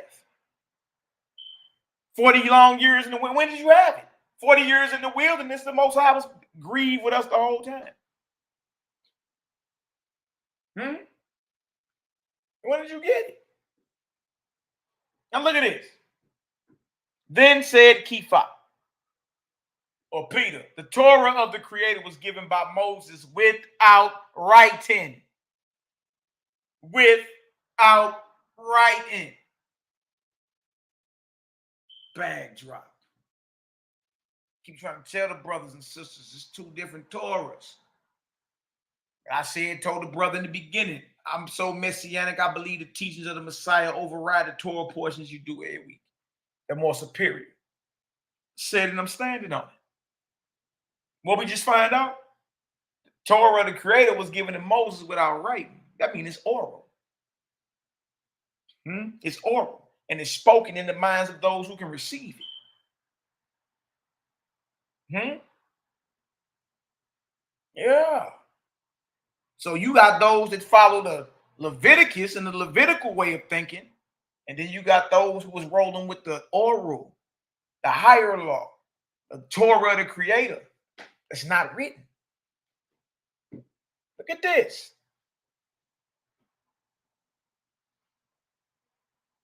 Nigga Keeler, what you say, King? Exactly. There was already conflict right in front of our face, and we couldn't even see it no matter how many precepts we had. Absolutely. He might say, look at this. The Torah of the Creator was given by Moses without writing. Without writing. To 70 wise men. To be handed down so that the government might be carried on by succession. So the Creator's Torah was given to Moses, not in written form. And then that light, the light of the Creator, was given to 70 men, and then they transmitted it on down. But what Moses got, what the Torah of the Creator, was not written. Look at this. The Torah Elohim was given by Moses without writing to 70 wise men to be handed down so that the government might be carried on by succession. But after that, Moses was taken up. It was written by someone but not by Moses. Because many of our people still believe that Genesis, Exodus, Leviticus, Numbers, and Deuteronomy were all written by Moses. Nah, that ain't the case. See, that's what I'm saying. You got to get into the history. You got to get into the history. You see? Nah, Moses didn't write. What the Torah of the Creator was not written. It's taught. You did. It's a spiritual lineage. Transmission is passed down from master to student. It was never supposed to be what you see today. The Roman Catholic Church and the many branch offs. Now look at this. Yeah, I got that, the YAH'KI. I got that. Powerful. All right, now look at this. So, but after that, Moses was taken up, or after Moses' death, the Torah that you have today, was written by someone, but not by Moses. For in the Torah itself, it is written, and Moses died, and they buried him near the house of Fogor. And to this day, no one knows where he was buried. But how could Moses write that Moses died? Excellent question. Moses wrote about his own death, huh? No, y'all, these things are written after Moses dead and all that. But look, if you ain't did the research to understand that Moses did not write Genesis, Exodus, Leviticus, Numbers, and Deuteronomy, just do the research. Do the research on it. Even if you went to 2nd Ezra, the 14th chapter, that's the proof right there that we don't got what Moses wrote. Because even Ezra says, 2nd Ezra 14 and 21, that the Torah is burnt. No man knows your way. You see that? So that right there is the biblical proof that don't nobody got what Moses wrote. Is you crazy? At the best you got is Ezra's Bible, but I would say you ain't got that either. Because that was supposed to be 204 books of Torah. Where that's at? HICKMAN 70 books. So that means 134 books of Torah. Where they at? Your Torah got 5 books. About 134 books. You see? Come on, man. No, Moses didn't write the Torah that you had. There are things attributed to him, absolutely. All right, now watch this. But you got to ask yourself, how could Moses write about his own death if he wrote the Torah? That's one simple question. Moses couldn't have wrote about his own death, y'all. Think about it. Use critical thinking. There's nothing wrong with that. We're not robots. We're not robots. Critically think, examine, question. There's nothing wrong with that. Don't you tell your children go to school and ask as many questions as you need to? Yeah, because you need to get understanding. Right? Yep. The YAH'KI. Yep, I know the history, y'all. Absolutely. Now watch this. As we keep reading, I'm glad you just posted it out. That was what Hilkiah found in the treasury, who Shaphan had to read. Now watch this. Watch this. So how could Moses write that he died? That's an excellent question. Right? That's a curve you ain't gonna be able to get around. And whereas in the time after Moses, about 500 years or thereabouts, it is found lying in the temple, which was built. There you go. You just said it. What Moses wrote was written in Egyptian Arabic. That's what Hilkiah found in the treasury, who Shaphan had to read. Here we go right here. It says in about 500 years or thereabout, it is found, meaning what Moses wrote, the Torah, right? What he wrote is found lying in the temple, which was built. And after about 500 years more, trip off this, it is carried away and being burnt in the time of Nebuchadnezzar, it is destroyed. Hold on. If you think that's a lie, write down 2nd Ezra 14:21. Ezra say that the Torah is burnt. Ezra is in Babylon saying this. The king of Babylon is who? Nebuchadnezzar. Bag him down with the scriptures. You bag him down with the very scriptures that you read. This is the history on the Torah. the compiling of it real quick. All right. It was found lying in the temple. The HonorandHumilitySTL put that up there where Shaphan had to read, right? Trip off that. 500 years after Moses found lying in the temple, which was built, and after 500 years after that, so 1,000 years later, after Moses, what Moses wrote was carried away and being burnt in the time of Nebuchadnezzar, it is destroyed. And thus being written after Moses and often lost, even this shows the foreknowledge of Moses, because he, foreseeing his disappearance, did not write it. But those who wrote it, being convicted of ignorance through their not foreseeing its disappearance, were not prophets. Wow. Peter saying those who wrote or ascribed whatever they ascribed to Moses, they weren't prophets. All right. Natasha Archie in the building. Bless up, my beloved sister. Right on for the prayers and support, sister. Bless up. All right, so this right here, y'all, is the Nazarene literature that's going over how the Torah you had today is not even the Torah that Moses wrote. There are things attributed to Moses, but it's not written by Moses. This is the history on it. 500 years after Moses is found lying in the treasury. 500 years after that is carried away by Nebuchadnezzar into Babylon and burnt and destroyed. How do we prove that? You got grab your apocrypha, read 2nd Ezra 14, verse 21 on down. He says your law or your Torah is burnt. How are we going to get it back? You dig? And then he goes through spiritual communion. Scribes start writing everything that comes off his mouth. And they produce 204 books of Torah, in which he was told hide 70. So that's 134 books he's supposed to publish openly of Torah. Ezra, you ain't even got that. You got 5 books of Torah. Even if you bring in the whole Tanakh, what's that, 24 books? There's supposed to be 204 books total of the Torah that Ezra produced coming out of Babylon according to the Apocrypha. But you ain't even got that. So now pay attention, because this shows why Messiah had a problem with the scribes, why the scribes had a problem with Messiah. Because he knew the history on how the text was compiled. He knew it wasn't FedEx from the throne of God in heaven. He knew that wasn't what it was. He did. And his teaching showed he knew that, and that's why they was coming at him. Because he was openly confounding that understanding.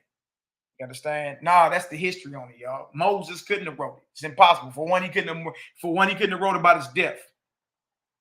For two, what he did write was found lying in the treasury 500 years after his death. And then 1,000 years after his death is carried into Babylon by Nebuchadnezzar and burnt. You see this? And burnt. Then Ezra, got to reproduce the Torah. So they come out with a refurbished Torah out of Babylon. But in Babylon, they learned all the Babylonian literature. That's Daniel 1, verse 1 through 4. They learned the tongue of the Babylonians and their history, the literature.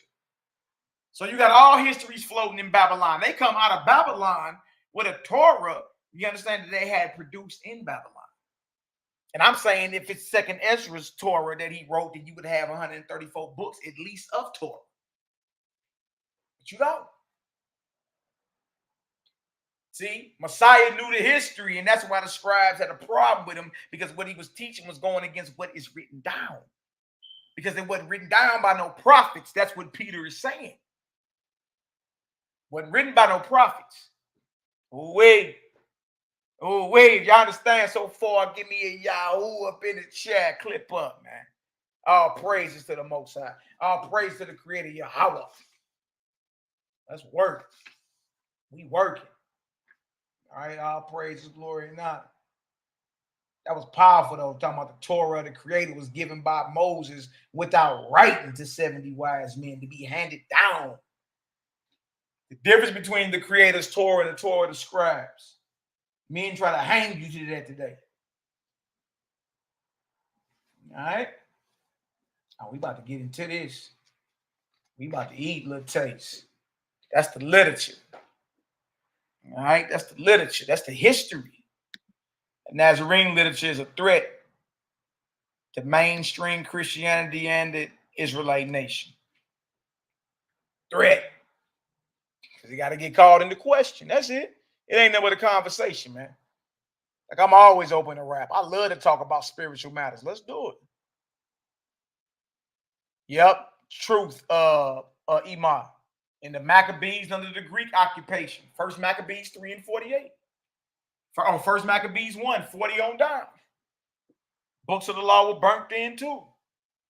So the Torah had to constantly be reproduced and refurbished and rewritten by scribes. But don't forget about the prophecy about the false pen of the scribe, Jeremiah 8 and 8. And if the scribe pen is false, that means he's inspired by a false God to write things that are contrary to the character of the Creator. I pray everybody understand, man. Y'all already know what time it is. Clip up. All right. All right, bang, bang, bang. We all good. I see the Yahoos up in the chat. Bless up. The test of truth. The test of truth. Then said Simon, since, as you say, we must understand the things concerning the Creator by comparing them with the creation. See, that's a central Nazarene teaching. You want to know about the Creator? Study creation. Study creation. Study you. You part of creation. Study your body. Get into botany and all that. Study creation, period. Everything. Study it. Investigate. Whatever don't sit well with you, don't deal with. Whatever resonate with you, you know what I mean? Hey, I salute you on your journey. Dig abundant blessings, all right? So he say, since you say we must understand the things concerning the Creator by comparing them with the creation, how is it possible to recognize the other things in the Torah which are from the tradition of Moses and are true and are mixed up with these falsehoods? Wow, excellent question. Because we get that. We get that. You dig? We get that. Well, how you know what's true and what ain't true? Excellent question. But this also shows that this the spirit of this debate or this conversation and all that show you it's back in the earth. It's back in the earth. He wasn't under no illusion trying to make everything fit. They already knew that the Torah. Look, y'all, that's easy work. I'm not saying that the Torah don't go back to like the 1500 BC coming out. I ain't saying it don't. What I'm saying is you ain't got that. You so far removed from that. And the disciples of the Messiah, the Nazarenes, the Essene brothers and sisters, they understood that. They had a problem. They understood that the written Torah that was held up by the priests was problematic in certain ways and in many cases. And the master teacher taught them how to defend his teachings or how to defend the Torah of the Most High. Bro, where that book at? I can get on Amazon and get it. The Torah of the Most High is the teachings of the Messiah. And I'm going to hit you with some. His teachings just ain't in the Bible. They ain't just in the Bible. Ooh, I know I made somebody spill their coffee. And it's all good, though. Clip up. All right. Now look at this. Then Kiefer said a certain verse has been recorded without controversy in the written Torah, according to the providence of the Creator, as to show clearly which of the things written are true and which are false. Then said Simon, which is that? Show it to us. Now, remind y'all they're doing this in front of everybody, right? Now, watch this. We about to hurt some feelings in a second. It's all good, though. It's all good. It's all in love, all right? Now, look at this. Then Kiefer said, I would tell you right away, it is written in the first book of the Torah towards the end. A ruler will not fail from Yahudah, Judah, nor a leader from his thighs, until he comes whose it is. And he is the expectation of the nations.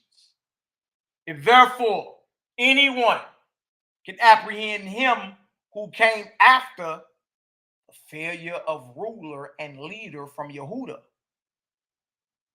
and who was to be expected by the nations, he will be able by this verse to recognize him as truly having come.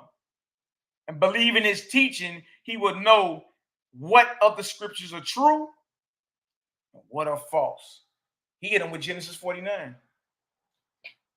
then gave you the method, and then gave you the method on how you identify Shiloh in Genesis 49.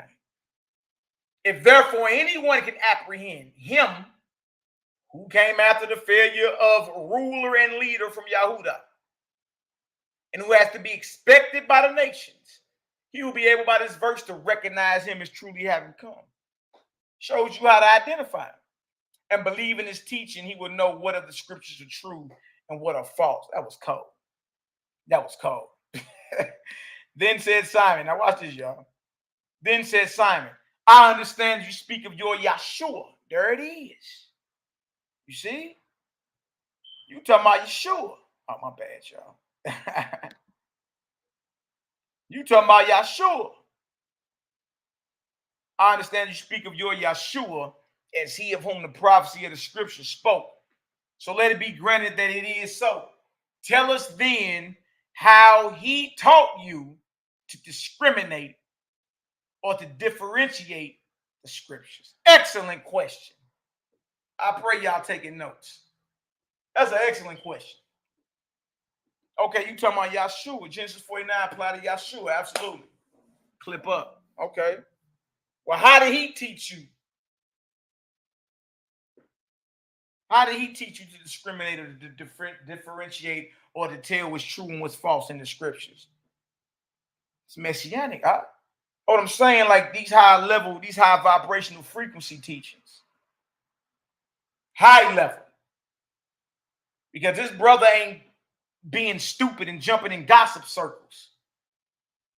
You dig? He admit, yeah, that's written, but that can't be true because that's opposite of the creator's character. Can't be true. And my master, a son of the Most High, taught me this. See? Now watch this. His teachings concerning the scriptures. Take notes. Y'all need to know this. Because the enemy just said, well, how you know how to tell what's true and what's false? And we been getting asked this, and we always go into it. Let's go into it again. His teaching concerning the scriptures. Then Kepha, he taught, meaning Yahshua, he taught that it is the mixture of truth with falsehood. Was you ready to hang me though? The disciple of the master said that the master taught him that the written Torah is a mixture of truth with falsehood. And that's hard for a lot of people to swallow. I understand. But we just here to present the information, man. You dig? And even if you dub yourself an enemy of mine, I love you anyway. I sincerely pray for you every day. Believe that. You know what I mean? We just present the information, man. And look, we ain't read nothing satanic yet. We ain't read nothing demonic yet. Because we not dealing with the devil. We ain't demonic. We ain't dealing with seances and all that matter. We ain't doing none of that. We ain't doing none of that. Sharing information. Building. All right? Always remember that. We'll see eye to eye when the Most High redeems Zion. That's Isaiah the 52nd chapter. Clip up. That's when we see eye to eye. All right? Till then, what it is we believe supposed to be scrutinized and checked. If you don't want to do that, then something in you understands that what? That you ain't no heavyweight in spirit. That's it. You in spirits, you still a little jack. You still a little jack in spirit. You ain't really about all that. Because if you was, it wouldn't even matter. Get it done. Put it on the table. As a when he say seek and you shall find, correct? Well, that means if you got to seek for the truth, guess what the truth ain't at? Surface level. Truth ain't surface level. Seek and ye shall find, more teachings of our master teacher. But if you got to search for something, then where it ain't at is surface level. You want truth, you got to dig. You want truth, you got to dig. You got to challenge. You got to change. You got to try them thoughts. You can't be afraid of what the enemy got over there, what he talking about he can disprove you. Bring it out. Let us see it. What's the worst that can happen? You find out you was off and you get better? It's the worst thing that can happen? Okay. Now watch it. So Peter's saying that the Messiah taught that the scriptures is a mixture of truth with falsehood.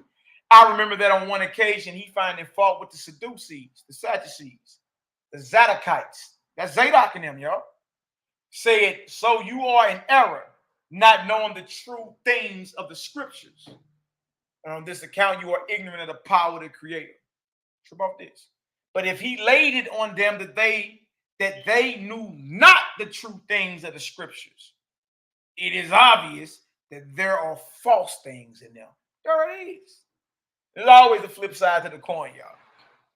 Huh? If he's saying they don't know the true sayings of the scriptures, then y'all, that means there's false things in the scriptures. Huh? It is obvious that there are false things in them. And also, inasmuch as he said, be prudent money changers. It is because there are genuine and spurious words. Spurious means false. So in another writings or another teachings of the Messiah that didn't make it into the Bible, he taught his students to be prudent money changers when dealing with the scriptures. A money changer is a banker. What does this mean? Meaning a banker has to develop the skill to understand real currency from counterfeit currency. You see that? And the Messiah taught his disciples that if you're dealing with the written Torah, you got to be an excellent money changer. You got to be an excellent banker. You got to be able to tell what's real from spurious, what's true from false, what's righteous from wicked. Because what they produce, you know what I mean? And it was a progression over the years. It wasn't something that was done overnight, but the outcome, there were many things written against the Creator. And the Messiah came to clear that up. All right, he came to clear all that up. All right. She said, I can't discuss this with any Gentiles. They turn to Torah terrorists and cut you off. Absolutely. I understand. I understand. Trust me. Now look at this. So if you understand that the Messiah, according to what we read, the Messiah taught the disciples that if you're dealing with the written Torah, you gotta become a prudent money changer. You gotta become a skilled banker. You gotta be able to tell what's real from counterfeit. And that he told them you err not knowing the scriptures, meaning there are false things in the scriptures if they don't know the true things. Huh? Be prudent money changers. It is because there are genuine and spurious words. Where at? In the written Torah. And so he said, how do you not perceive that which is reasonable in the scriptures? He makes the understanding of him stronger who voluntarily judges soundly. So he telling them, like, look, man, you know, you got to learn to be an excellent money changer in dealing with the scriptures. Because there are genuine and spurious words in there. There are things written against the Most High. Hard for people to understand. All right. Now, when you go to Matthew 22 and he says you err not knowing the scriptures, nor the power of the Creator. All right. It don't say in there word for word, you err not knowing the true things of the scriptures. But let's build on it, right? If he's telling the Zadokites, the Sadducees, they the ones that's the high priesthood. If he's telling them that they err not knowing the scriptures, what you think he telling them? Oh, you don't know the order from Genesis to Deuteronomy? When Messiah told him in Matthew 22, verse 29 on down, that you err not knowing the scriptures, what was he saying to them? That they didn't read Torah portions? That they didn't know the order of the Tanakh? That they didn't know the histories? When he say you err not knowing the scriptures, y'all, what he's telling the Zadokites or the priests at the time is that you err not knowing the true things in the scriptures. That's what that means. Other than that, you got to say they didn't know what the scriptures was. And they priests, they Zadokites, they Sadducees, Sadducees. They got the high priesthood.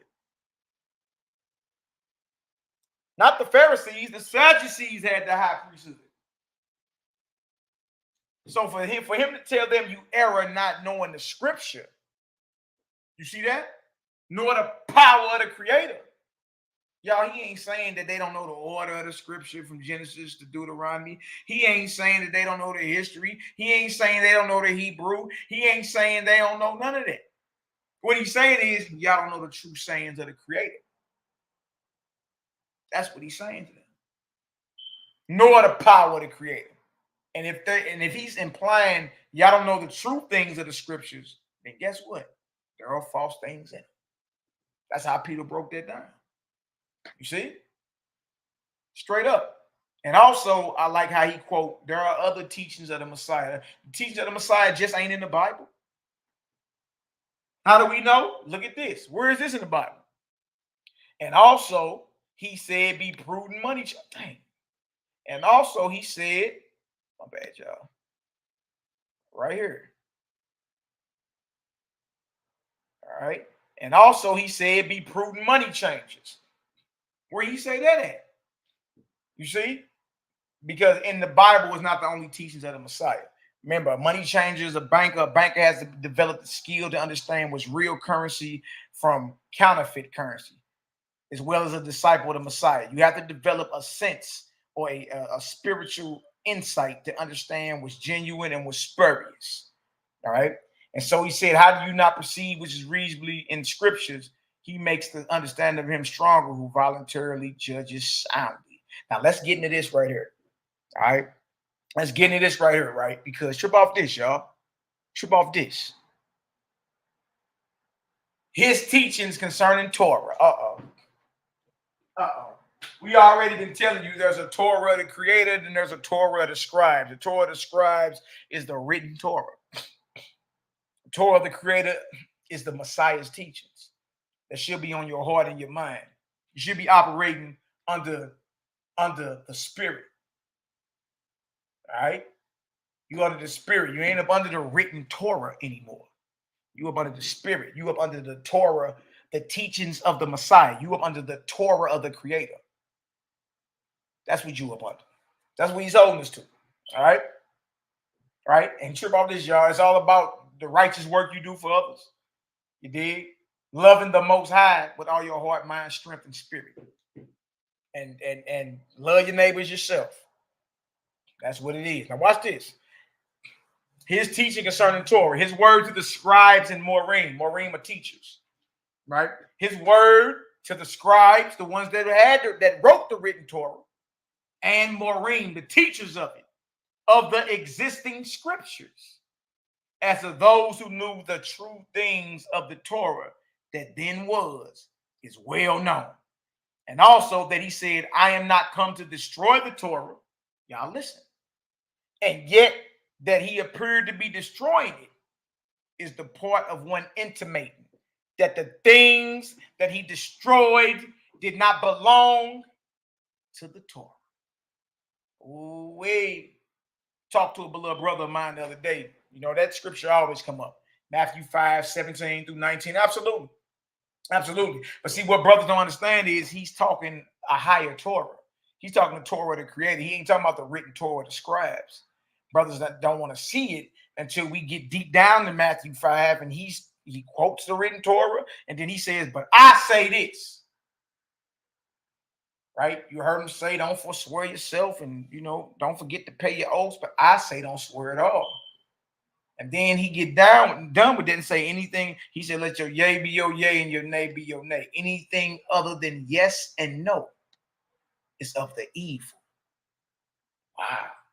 But we thinking that's a law of the Most High. I mean, if you want to make a vow, you got free will to make a vow if you want to. You got permission to do a vow in Leviticus 5.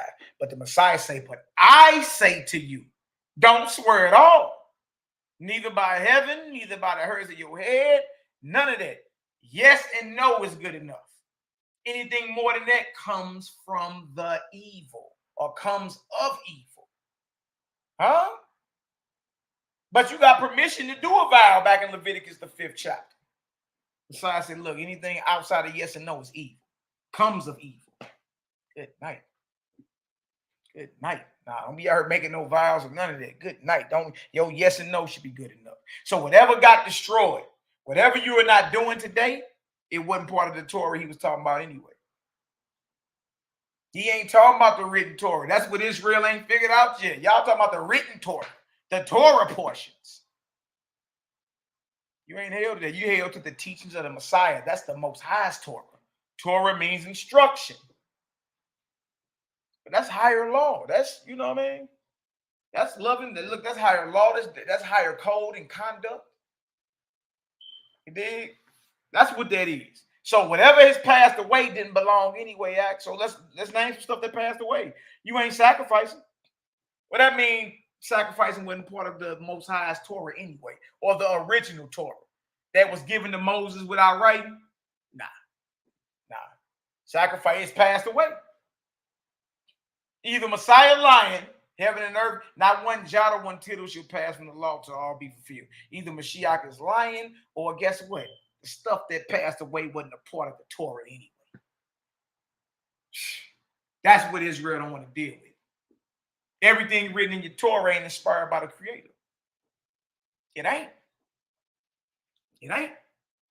And Messiah was talking that. He was talking that talk. Whatever got destroyed don't belong anyway. It wasn't part of my father's Torah. You dealing with the Torah of the Scribes. You dealing with darkness. See that? So when you read, not one jot or one tittle shall pass from the Torah or the law to all be fulfilled. Y'all, he talking about the Creator's Torah. He ain't talking about you having on zeets. He ain't talking about if your son got circumcised the 8th day. Some of us had sons and had to get them circumcised on day 2. Huh? He ain't talking about because you kept the feast day on the wrong day and you keep the moon this day and you keep the moon that day. Look, this thing is way deeper than that. You see? It's way deeper than that. You're supposed to love your neighbor or the next man, woman, and child. You're supposed to love creation as if they're you. And you love the Creator. Remember your Creator. You love the Most High, Yahweh. And then you follow the teachings of Messiah. He taught his Torah. Deuteronomy 18 say, I'm going to put my words in his mouth.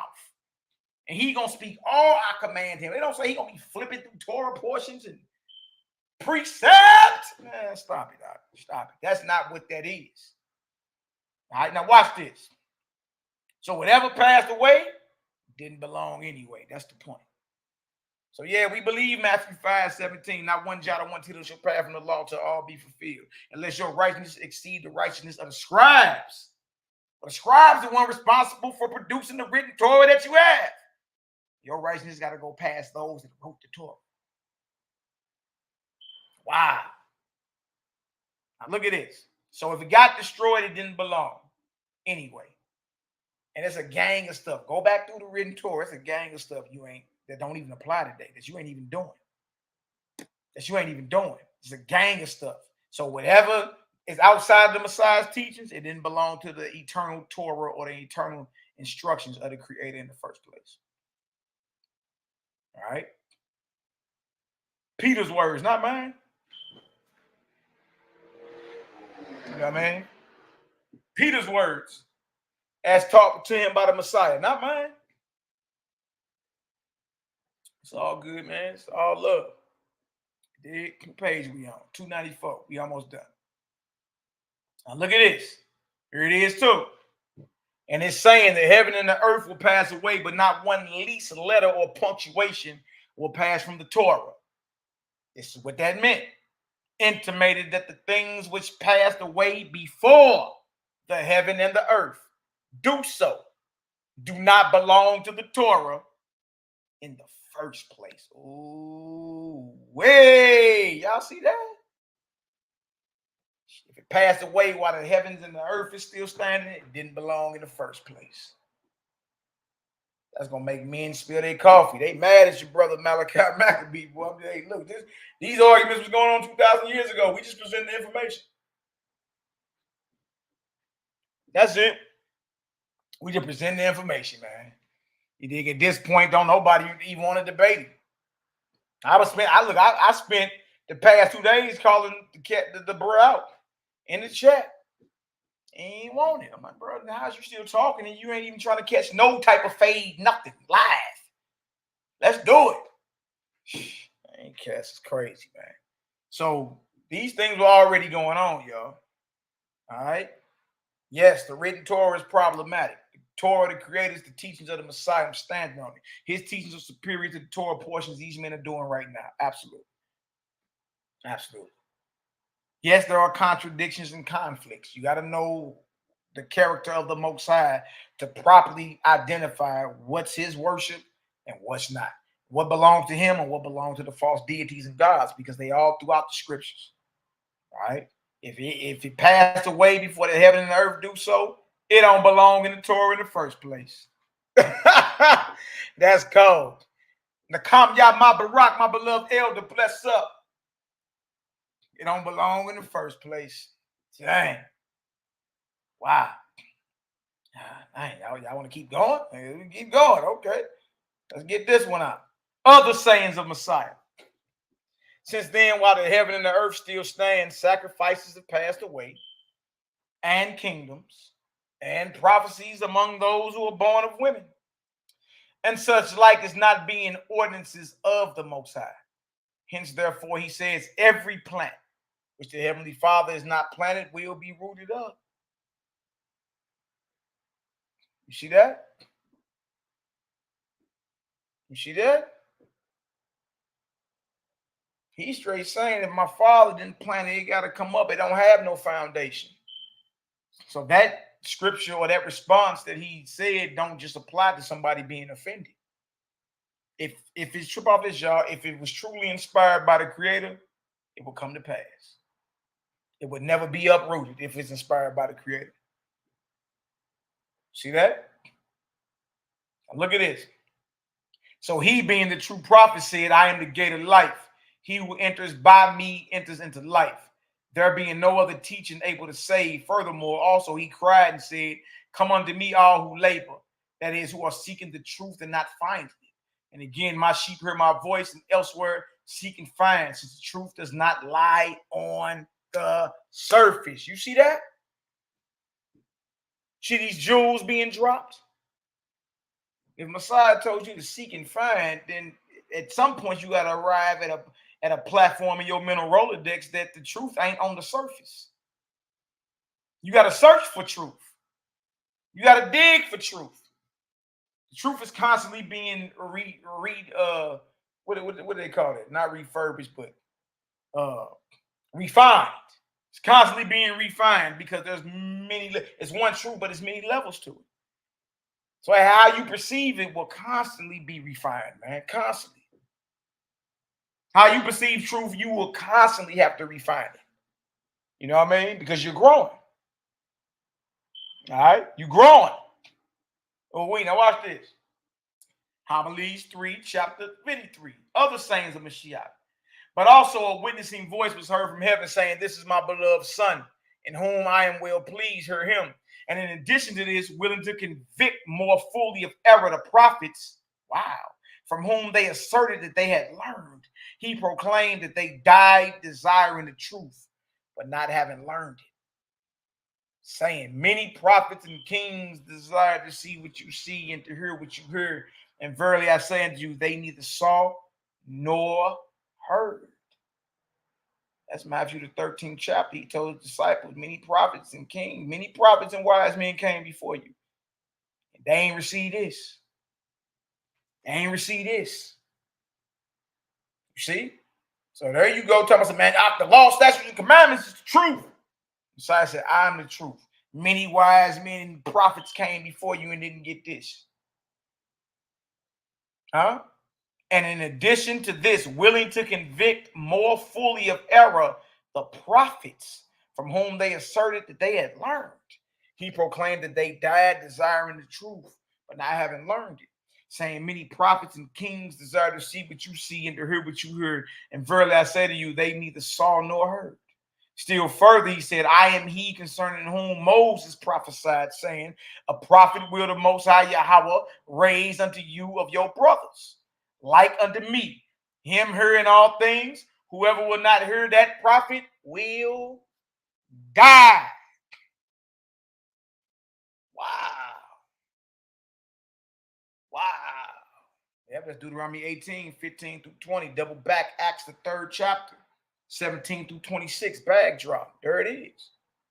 Talking about Mashiach. Well, you hear him. You don't hear what he's saying, then you're going to die. See, so when he say, but I say, it's written this, but I say this. We got right here where it say, if you don't hear what he's saying, you're going to die. He come giving a different judgment, different breakdowns and all that. And with his movement threatened the establishment because they're challenging the written text that they got. You see? You all good. You believe in Messiah, right? You follow Messiah. He got a Torah. His Torah is the Creator's Torah. My brothers is stuck. Book. You got to be in a book. Look, I'm going to hit you with something. You are the book. You are the book. Put so much emphasis in the book. You are the book. I thought the new covenant is about the Most High writing what he commands of you on your heart and in your mind. Well, if his words are in you, that make you the book, Jack. What you mean? The problem is our people worship a book. Nah, you ain't come here strapped with no books. You came with the voice of the Most High. You came with common sense, which keeps you in line with him. What you read in the book should only confirm what you already been feeling. It only confirmed. I knew that was right. Okay. That should only confirm what you already been feeling. That's it. Like you already knew right from wrong before you even picked the Bible up. A few things you had to get tight, but you already knew. Wait, all praises. I see y'all in the building. Bless up. All right. Other sayings. From that, we know that it is impossible without his teaching to attain the saving truth. The one seeketh forever. For the thing that is so is not, but it was and is in the word of our Yahshua. Watch this.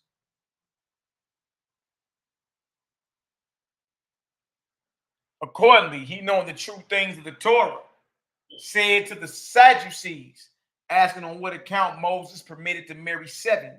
Moses gave you commandments according to your hard-heartedness. For from the beginning it was not so.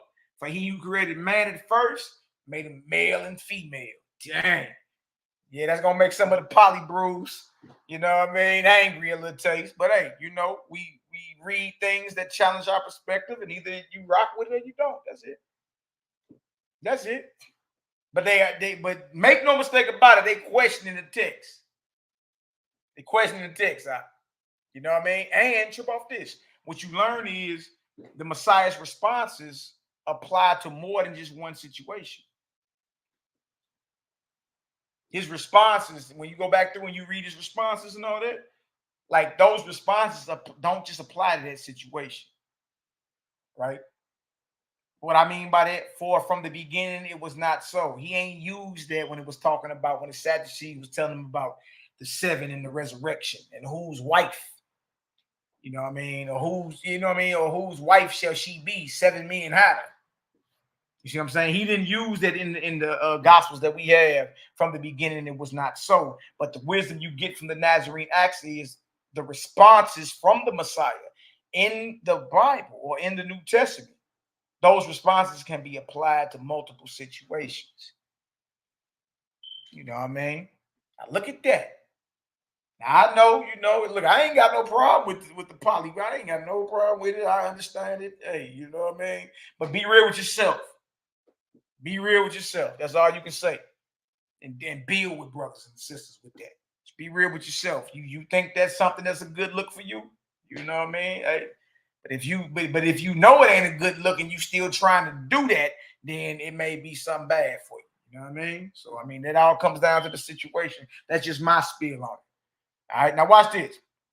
Now watch this. But he did come at right here. He did come at the Sadducees asking about, well, whose wife is she going to be in the resurrection? Because they didn't believe in the resurrection. Well, whose wife is she going to be in the resurrection? 7 men had.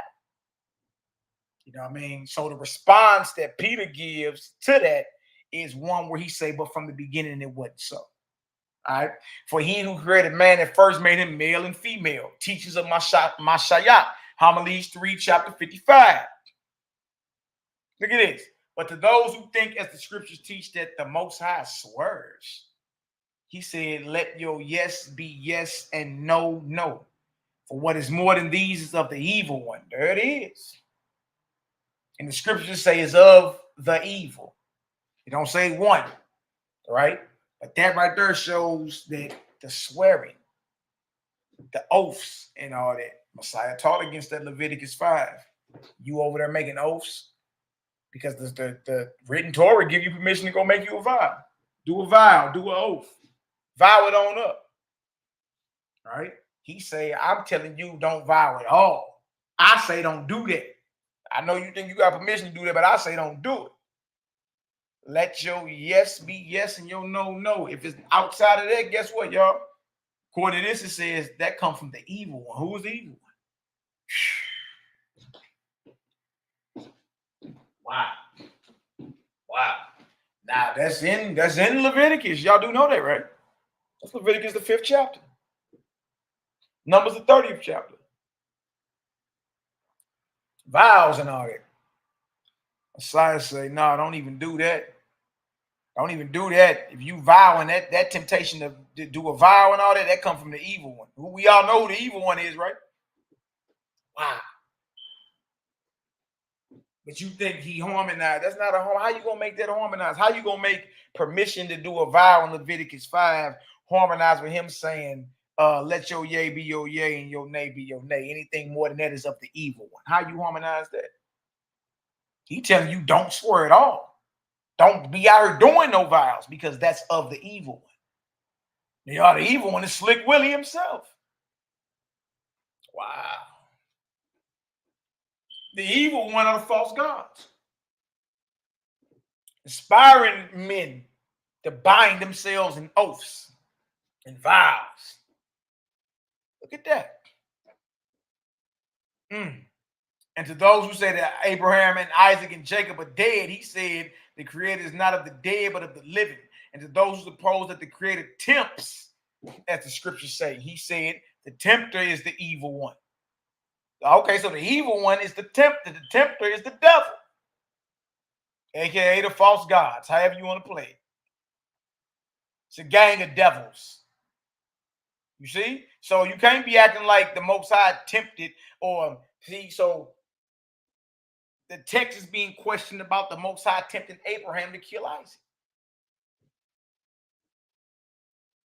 He said the tempter is the evil one. And to those who suppose that the Creator tempts, like he would tempt you to kill your children, that's not the Most High, y'all. That's the false gods. That's the enemy. You see that? And to those who suppose that the Creator tempts, as the scriptures say, he said the tempter is the evil one. So how can the Most High be doing the exact same thing the devil is doing, according to the biblical narrative? The tempter is the evil one, who also tempted himself. To those who suppose that the Creator does not foreknow, he said, for your heavenly Father knows that you need all these things before you even ask him. And to those who believe that the scriptures say that he does not see all things, he said, pray in secret. And your Father who sees in secret things will reward you. And the scriptures say will reward you openly. You see that? Oh, wait. We almost done. We almost done with the Nazarene Acts. All right. A lot of things to take in and think about. More teachings of Mashiach. And to those who think that he is not good, as the scriptures say, he said, from which of you will ask, or will his son ask bread, he will give him a stone, or will ask a fish, and you will give him a serpent. If ye then, being evil, know to give good gifts to your children, how much more will your heavenly Father give good things to those who ask him, and to those who do his will? But to those who affirm that he was in the temple, see, that was another point of contention, the argument. The temple, the building, the temple tax. Huh? But for those, what did it say right here? But to those who affirm that he was in the temple, he said, swear not by heaven, for it is the Creator's throne, nor by the earth, for it is the footstool of his feet. And to those who suppose that the Most High is pleased with sacrifices, he said the Most High wishes mercy and not sacrifices, the knowledge of himself and not burnt offerings or holocausts. You see that? These are the teachings of Messiah. These are the Torah. This is the Torah of the Creator. The teachings of Mashiach, Messiah. You see, everybody didn't look at it the same way, man.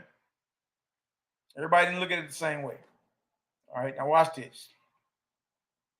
But to those who are persuaded that he is evil, as the scriptures say, He said, do not call me good for only is good, or only one is good.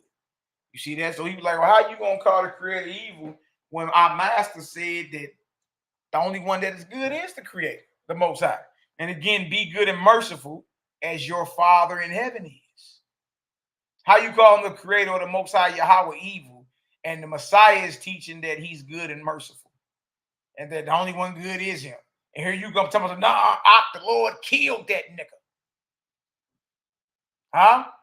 Man, they was in there shopping on the Sabbath in Buffalo. The Lord sent this death angel in there and killed them niggas. That don't even sound right, bro. You dig? But see, the behavior is indicative of the false gods. It's the behaviors. Look at the behavior. You'll see it. Now look at this. Right here. And again, be good and merciful as your Father in the heavens is, who makes the sun rise on good and evil men. Absolutely. You see the character of the creator? You called to be merciful, because he showed mercy every day and brings rain upon the just and unjust. So you ain't called to be vindictive and vengeful, but to those who were misled to imagine many gods, many Elohim, as the scriptures say, "Hear, O Israel, Yahweh is one." Y'all see that? Now look at this. Look at who had to run. Simon had to get up out of there. See, Peter put him to flight. He had to get out of there.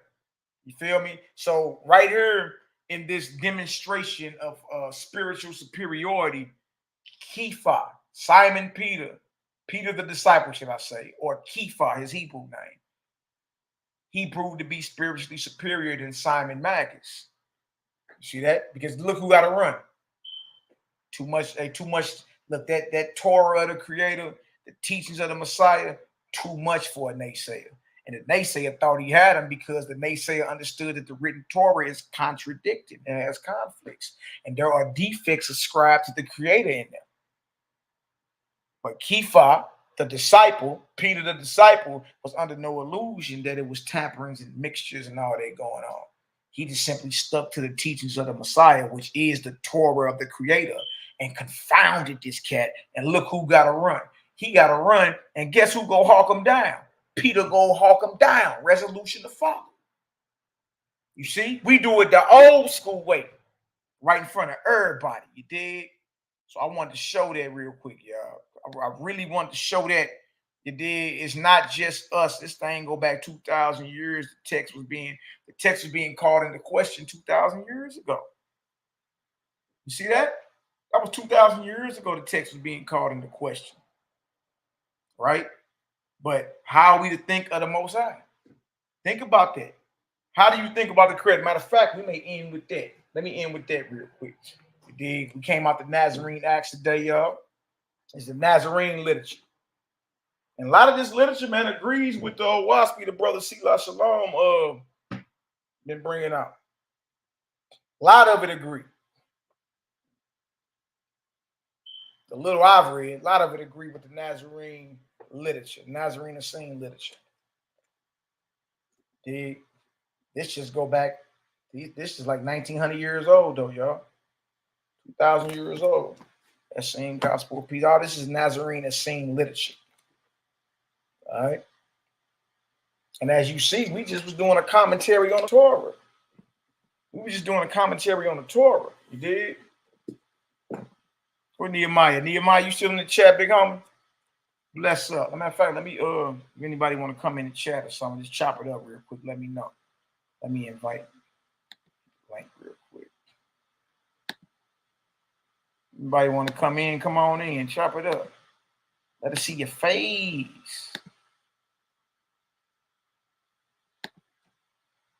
All right, all good. All right. So yeah, we just came out the Nazarene Acts, also called the Clementine Homilies. All right, first century documentation of the way, the Essene Nazarene way. You dig? And these brothers was, guardians of creation.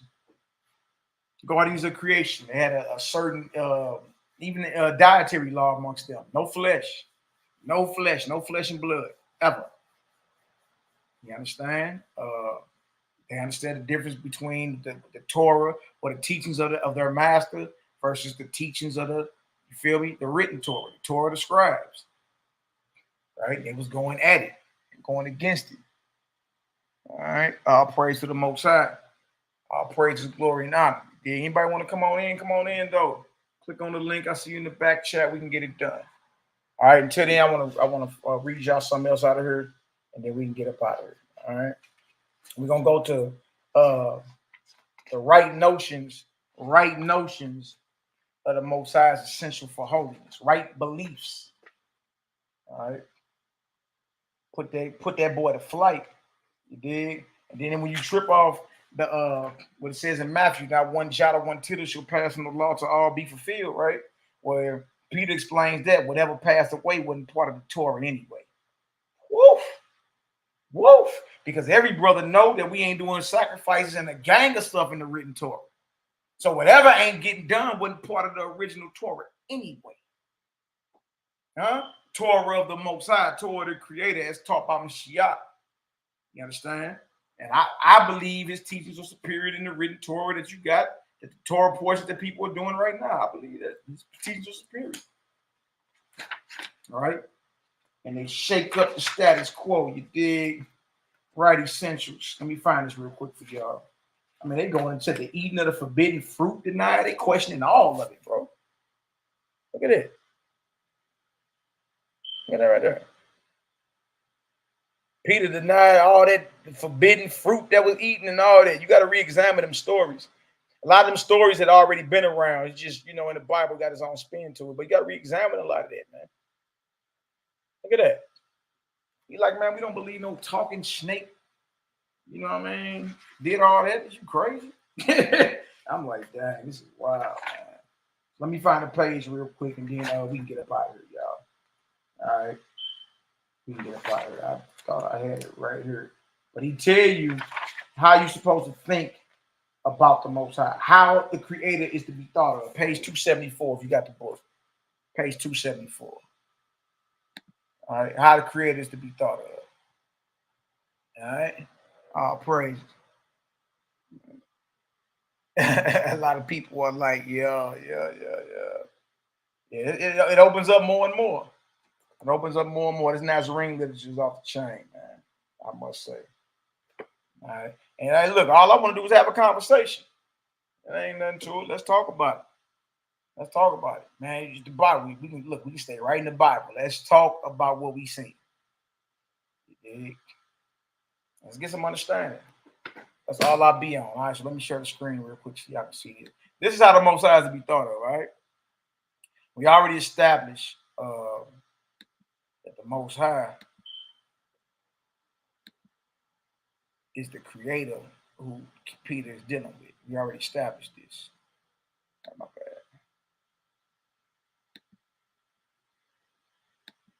All right. So come on with it. They need to come on with all this. You know, any brother that talk crazy about what we talking about, then hey, look, your thumbs ain't broke. Let's get it done. Let's get it done, man. You did. Let's get it done. Look, in front of everybody. Ain't we? Look, I was even willing to do something private, but I don't even want to do it private no more with nobody.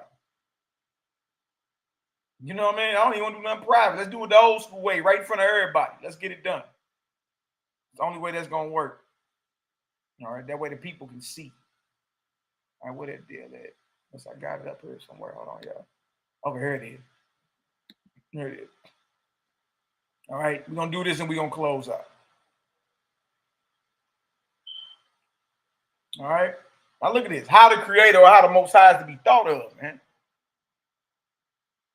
All right. You see this? That war. What you say, neat? Man, look, all right. What it is. You know, sometimes I just sit back and let, you know what I mean, be cool and let everybody think they ain't gonna get hit. But eventually, you dig, the hammer got to drop. Like, what's up? Like, I don't even, nah, man, it's crazy. The lies and everything, man, it's crazy. But it's all good, though, man. We sons of the Creator. We got it, all right? So how the Most High is to be thought of. Wherefore, Clement, my son. This is what Peter is telling Clement. Wherefore, Clement, my son, beware of thinking otherwise of Creator than that he is the only Creator, Master and Father, good and righteous, the Creator. There, look at that. Look at that. See, that's the second one right there. You know what I mean? That's the second time right here in the Nazarene literature or the Nazarene Acts where the Elohim that Peter is talking about is actually the Creator. He ain't dealing with the gods. He's dealing with the Creator. The all in all, the ever present. Speaks through your soul. You see that?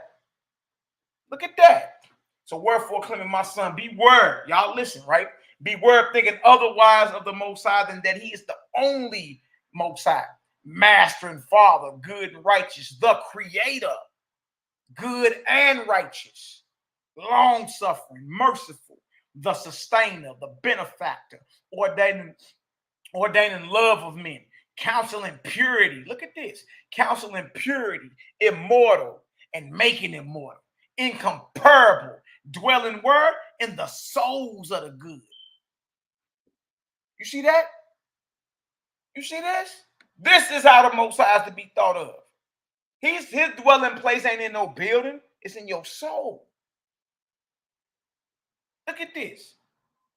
It says right here, it says, dwelling in the souls of the good, who cannot be contained and yet is contained within the heart, who has fixed the great world as a center in space, who has spread out the skies and solidified the land, who has stored up the water, who has disposed the stars in the sky, who has made the fountains flow in the earth, has produced faults, has raised up mountains, has set bounds to the sea, has ordered winds and blasts, who by the spirit of counsel has kept safely the body comprehended in a boundless sea. Ooh, wait. Then it goes into his judgment and all that. But you see how you're supposed to think of the Creator? Not that he's bloodthirsty, not that he's evil, not that he's angry, not that he's jealous, not that he's sanctioning warfare, not that he's into none of that bondage and all that. He ain't into none of that. He ain't into none of that. This is how you think about the Most High. This is what Peter was taught by Yahshua. And if it ain't that, you dealing with the false gods. I pray I'm making sense. You know what I mean? So all praise and glory now to the Most High. Clip up. Let me go ahead and pull this up real quick. See if anybody in the back chat. Ain't nobody in the back chat. It's all good. You dig? I see you in the building. Keon, bless up, Ak. What's the word? Hosea, Israel, word. Bless up, Ak. Blessing, blessing. I see y'all in the building. Nehemiah, where you at, man? Where you at? It's all good. All right, I'm gonna pick a. I'm gonna say, matter of fact, I'm gonna say the Masters. You know what I mean? I'm gonna say the Masters prayer and get up out of here. All praise and glory now. What my ox say? Let me stop sharing the screen real quick. Blessings, blessings. Where we at? Where we at?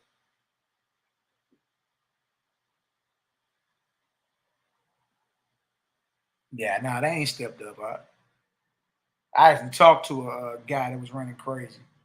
Talking crazy. First thing off his mouth, he said, "You called us all out last year and ain't none of us show." He said, "I'm gonna try to go get with a few of them and maybe we can still do something." I said, "Offer still stand. Let's get it. Offer still stand. I'm ready now." You know what I mean? So a lot of people talk crazy about us and all that, but I always remember this, y'all. If you're willing to bring a charge but not willing to face the charge, you know what I mean, or face the accuser, or face the accused, should I say? If you're willing to bring a charge but not willing to face the accused, then you're a coward. Nigga, what you mean? Let's get it done. And you're non-messianic, you satanic and all that, bro. It's only one way to prove I'm non-messianic. There's only one way to prove I'm demonic. We got to get it on. We got to pull swords. We got to see whose doctrine is spiritually superior.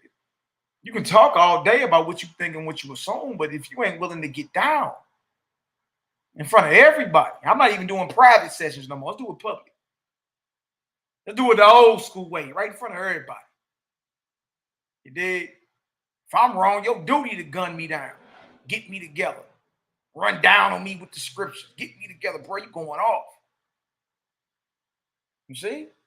Come on, man. We got to stop that, bro. All praise to the Most High. Praise to the Creator, Yahweh, Yahweh, Yahuwah, Yahuwah, Yahweh, Yoah, Yoah, Jehovah, Higher, Man, whatever floats your boat. All right. What'd you say, Pete? Said, why your boys still making chicken slaughtering videos? I know, man. Come on, bro. We heard. We ain't ran. The one bro lied on me and said I was running from something. I said, bro, look, that's a lie. We got the video, we got the receipts.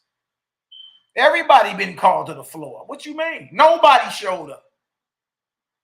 I gotta stop. I gotta start conversations when I bump into brothers. We gonna talk about the elephant in the room or not?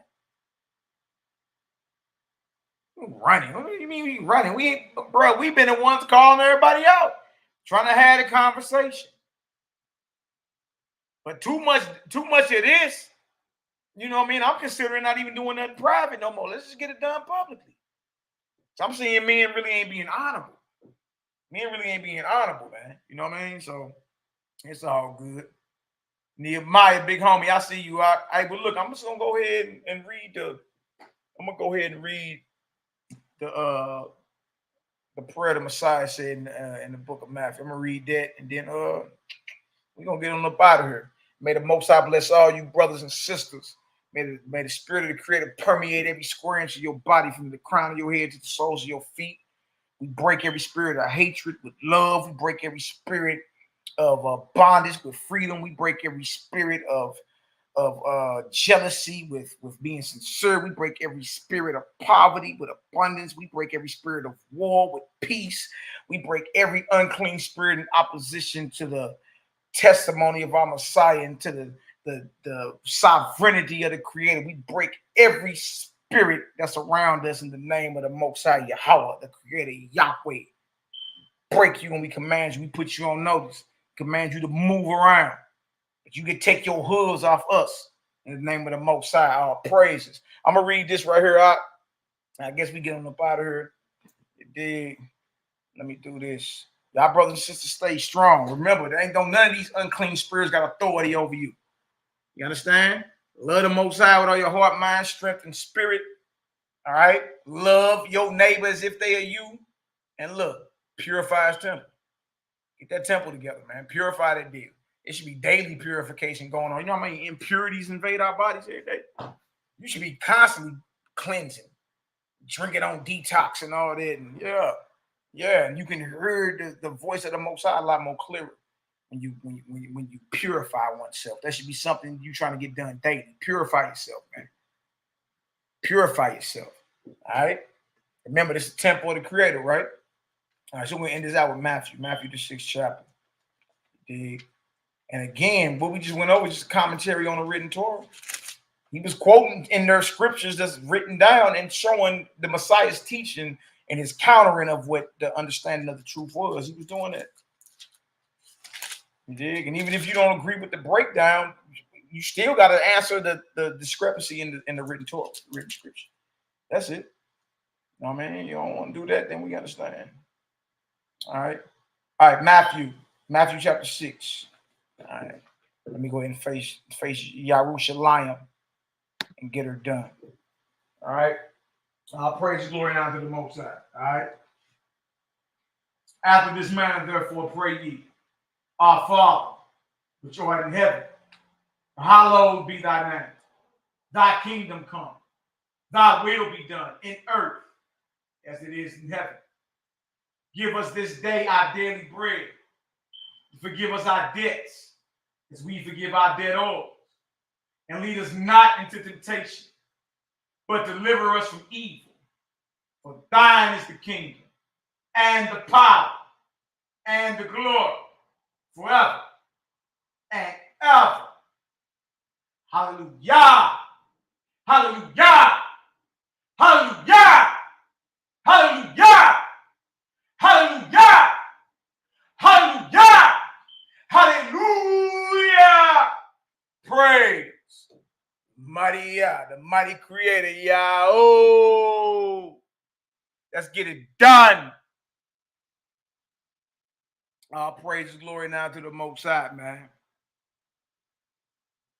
All praise. Urban loves the Lakers. That's what's up, Ak. All praises, brother. Thank you for the support. Thank all you brothers for the support and prayers. It did. Bro said he been watching me since I was part of the old congregation. Yeah, it's all good though, man. Nothing but love over this way. Believe that. Know that. We keep it pushing. That's one thing we gonna do is keep it pushing. You know, and then bring the light of the Creator out here, man. That's what we supposed to do. You dig? Anybody that got a problem what we talking about, hey, we handing out free fades. You dig? Don't be no coward. Come on with it. You dig? Until we get the battle of the holy book solidified, where everybody gonna be coming out, different practitioners, and answering questions randomly from the crowd. You know what I mean? And going in the text and answering until we get that set up in a place. Brothers, you know, want to get down and start scrapping, debating and all that. You know what I mean? So I'm like, all right, I'll host it. You dig? But if you're going to set it up and say you're trying to come on with it, you got to show. The last cat ain't show. Last cat ain't show. Then he ain't trying to make it right. It's like, bro, come on. Now, that don't look good. Then you didn't show up, and then you just, what? You just back on social media running your mouth? That ain't what this is, man. Come on, man. Get that together. Then you owe the people that. And even if you feel you're going to lose, bro, do the honorable thing. Go out on your shield. One thing about me, I'm going out. Like, I don't know nothing about all that. I'm going out then. If somebody a bigger spirit than me and it's one of them back, well, I got to go out on my shield then. I got to go out on my sword. But I cannot not show. I can't not show to the battle. Stop that. That don't make no sense. You ain't going to be respected like that. You dig? So, praise. What I'm about to do, though, is play some of this folk tribe, and we're going to get on about it, all right? I love all y'all indeed and in truth. Bless up, regardless if I met y'all physically in the flesh or not. Understand it's all love. You dig? Enjoy yourself. Enjoy your blessings, because the Most High is definitely unlocking blessings after blessings. You dig? And we need to be thankful for that. So all praise and glory now to the Most High. Let me see if this deal gonna work. It look like it ain't even gonna work. It ain't playing. All right, whatever. All right, well, I'm about here, y'all. Love y'all indeed and true. Bless up. You already know. Okay, yeah. See if your friend, your dad friend is a Muslim. If you want to come represent the Quran, he can come on with it. You can come on with it. Good. Much love. Mikael the Battle Axe. Agdino, blessing. The Messengers and my Pete over in Africa. That's my brother. Seen you on Facebook earlier, brother. Blessings to your family, bro. You already know. Bless up. Bless up. I'll see y'all in the building, man. Much love. Easy work. Clip up. Go back over this. Take your notes. And if it's a problem, it ain't nothing but a conversation. But if you're feeling froggy, your fingers ain't broke, hit the live button and shoot it out. But don't be no coward and run your mouth, and you don't want to deal with me head up. That's coward. You dig? And you know who I'm talking to, because I'm pretty sure you listening, or somebody that know you listening. You dig? So you talking about mark those that cause division, bro. If you ain't willing to keep protocol and all that, you got to get marked. You mean? I mean, if it's a problem, come solve it. You don't want to do that, then you just running your mouth. That's it. So much love, y'all. Love y'all indeed and true. Bless up. And may the essence of the Creator guide all y'all into all truth, man. Believe that, know that. All right. Follow the higher law. Follow the high vibrational frequencies. Even with your food. That's what you're supposed to be. Eat that high vibrational food. You know what I mean? Get yourself together. Start cleansing. It's gradual. There ain't no race. We are everybody at their own pace. But go ahead and start now. You feel a lot better. You be hearing from the Most High way more. You understand? Truly a beautiful thing, man. Yeah, love all y'all too. Believe that. Believe that. Pray for them. You know what I mean? I get when it get boring, I get normal. So pray for me. You know what I mean? I get bored when it start getting normal. Okay. So I get normal. It's boring. It's normal. Got to bring some spice to it. You know what I mean? So look, I'm back hitting tops. What's up? Whoever want to get it can get it. We handing out free smoke. You dig? So let's get her done. Clip up. Love all y'all indeed and true. All right, shalom.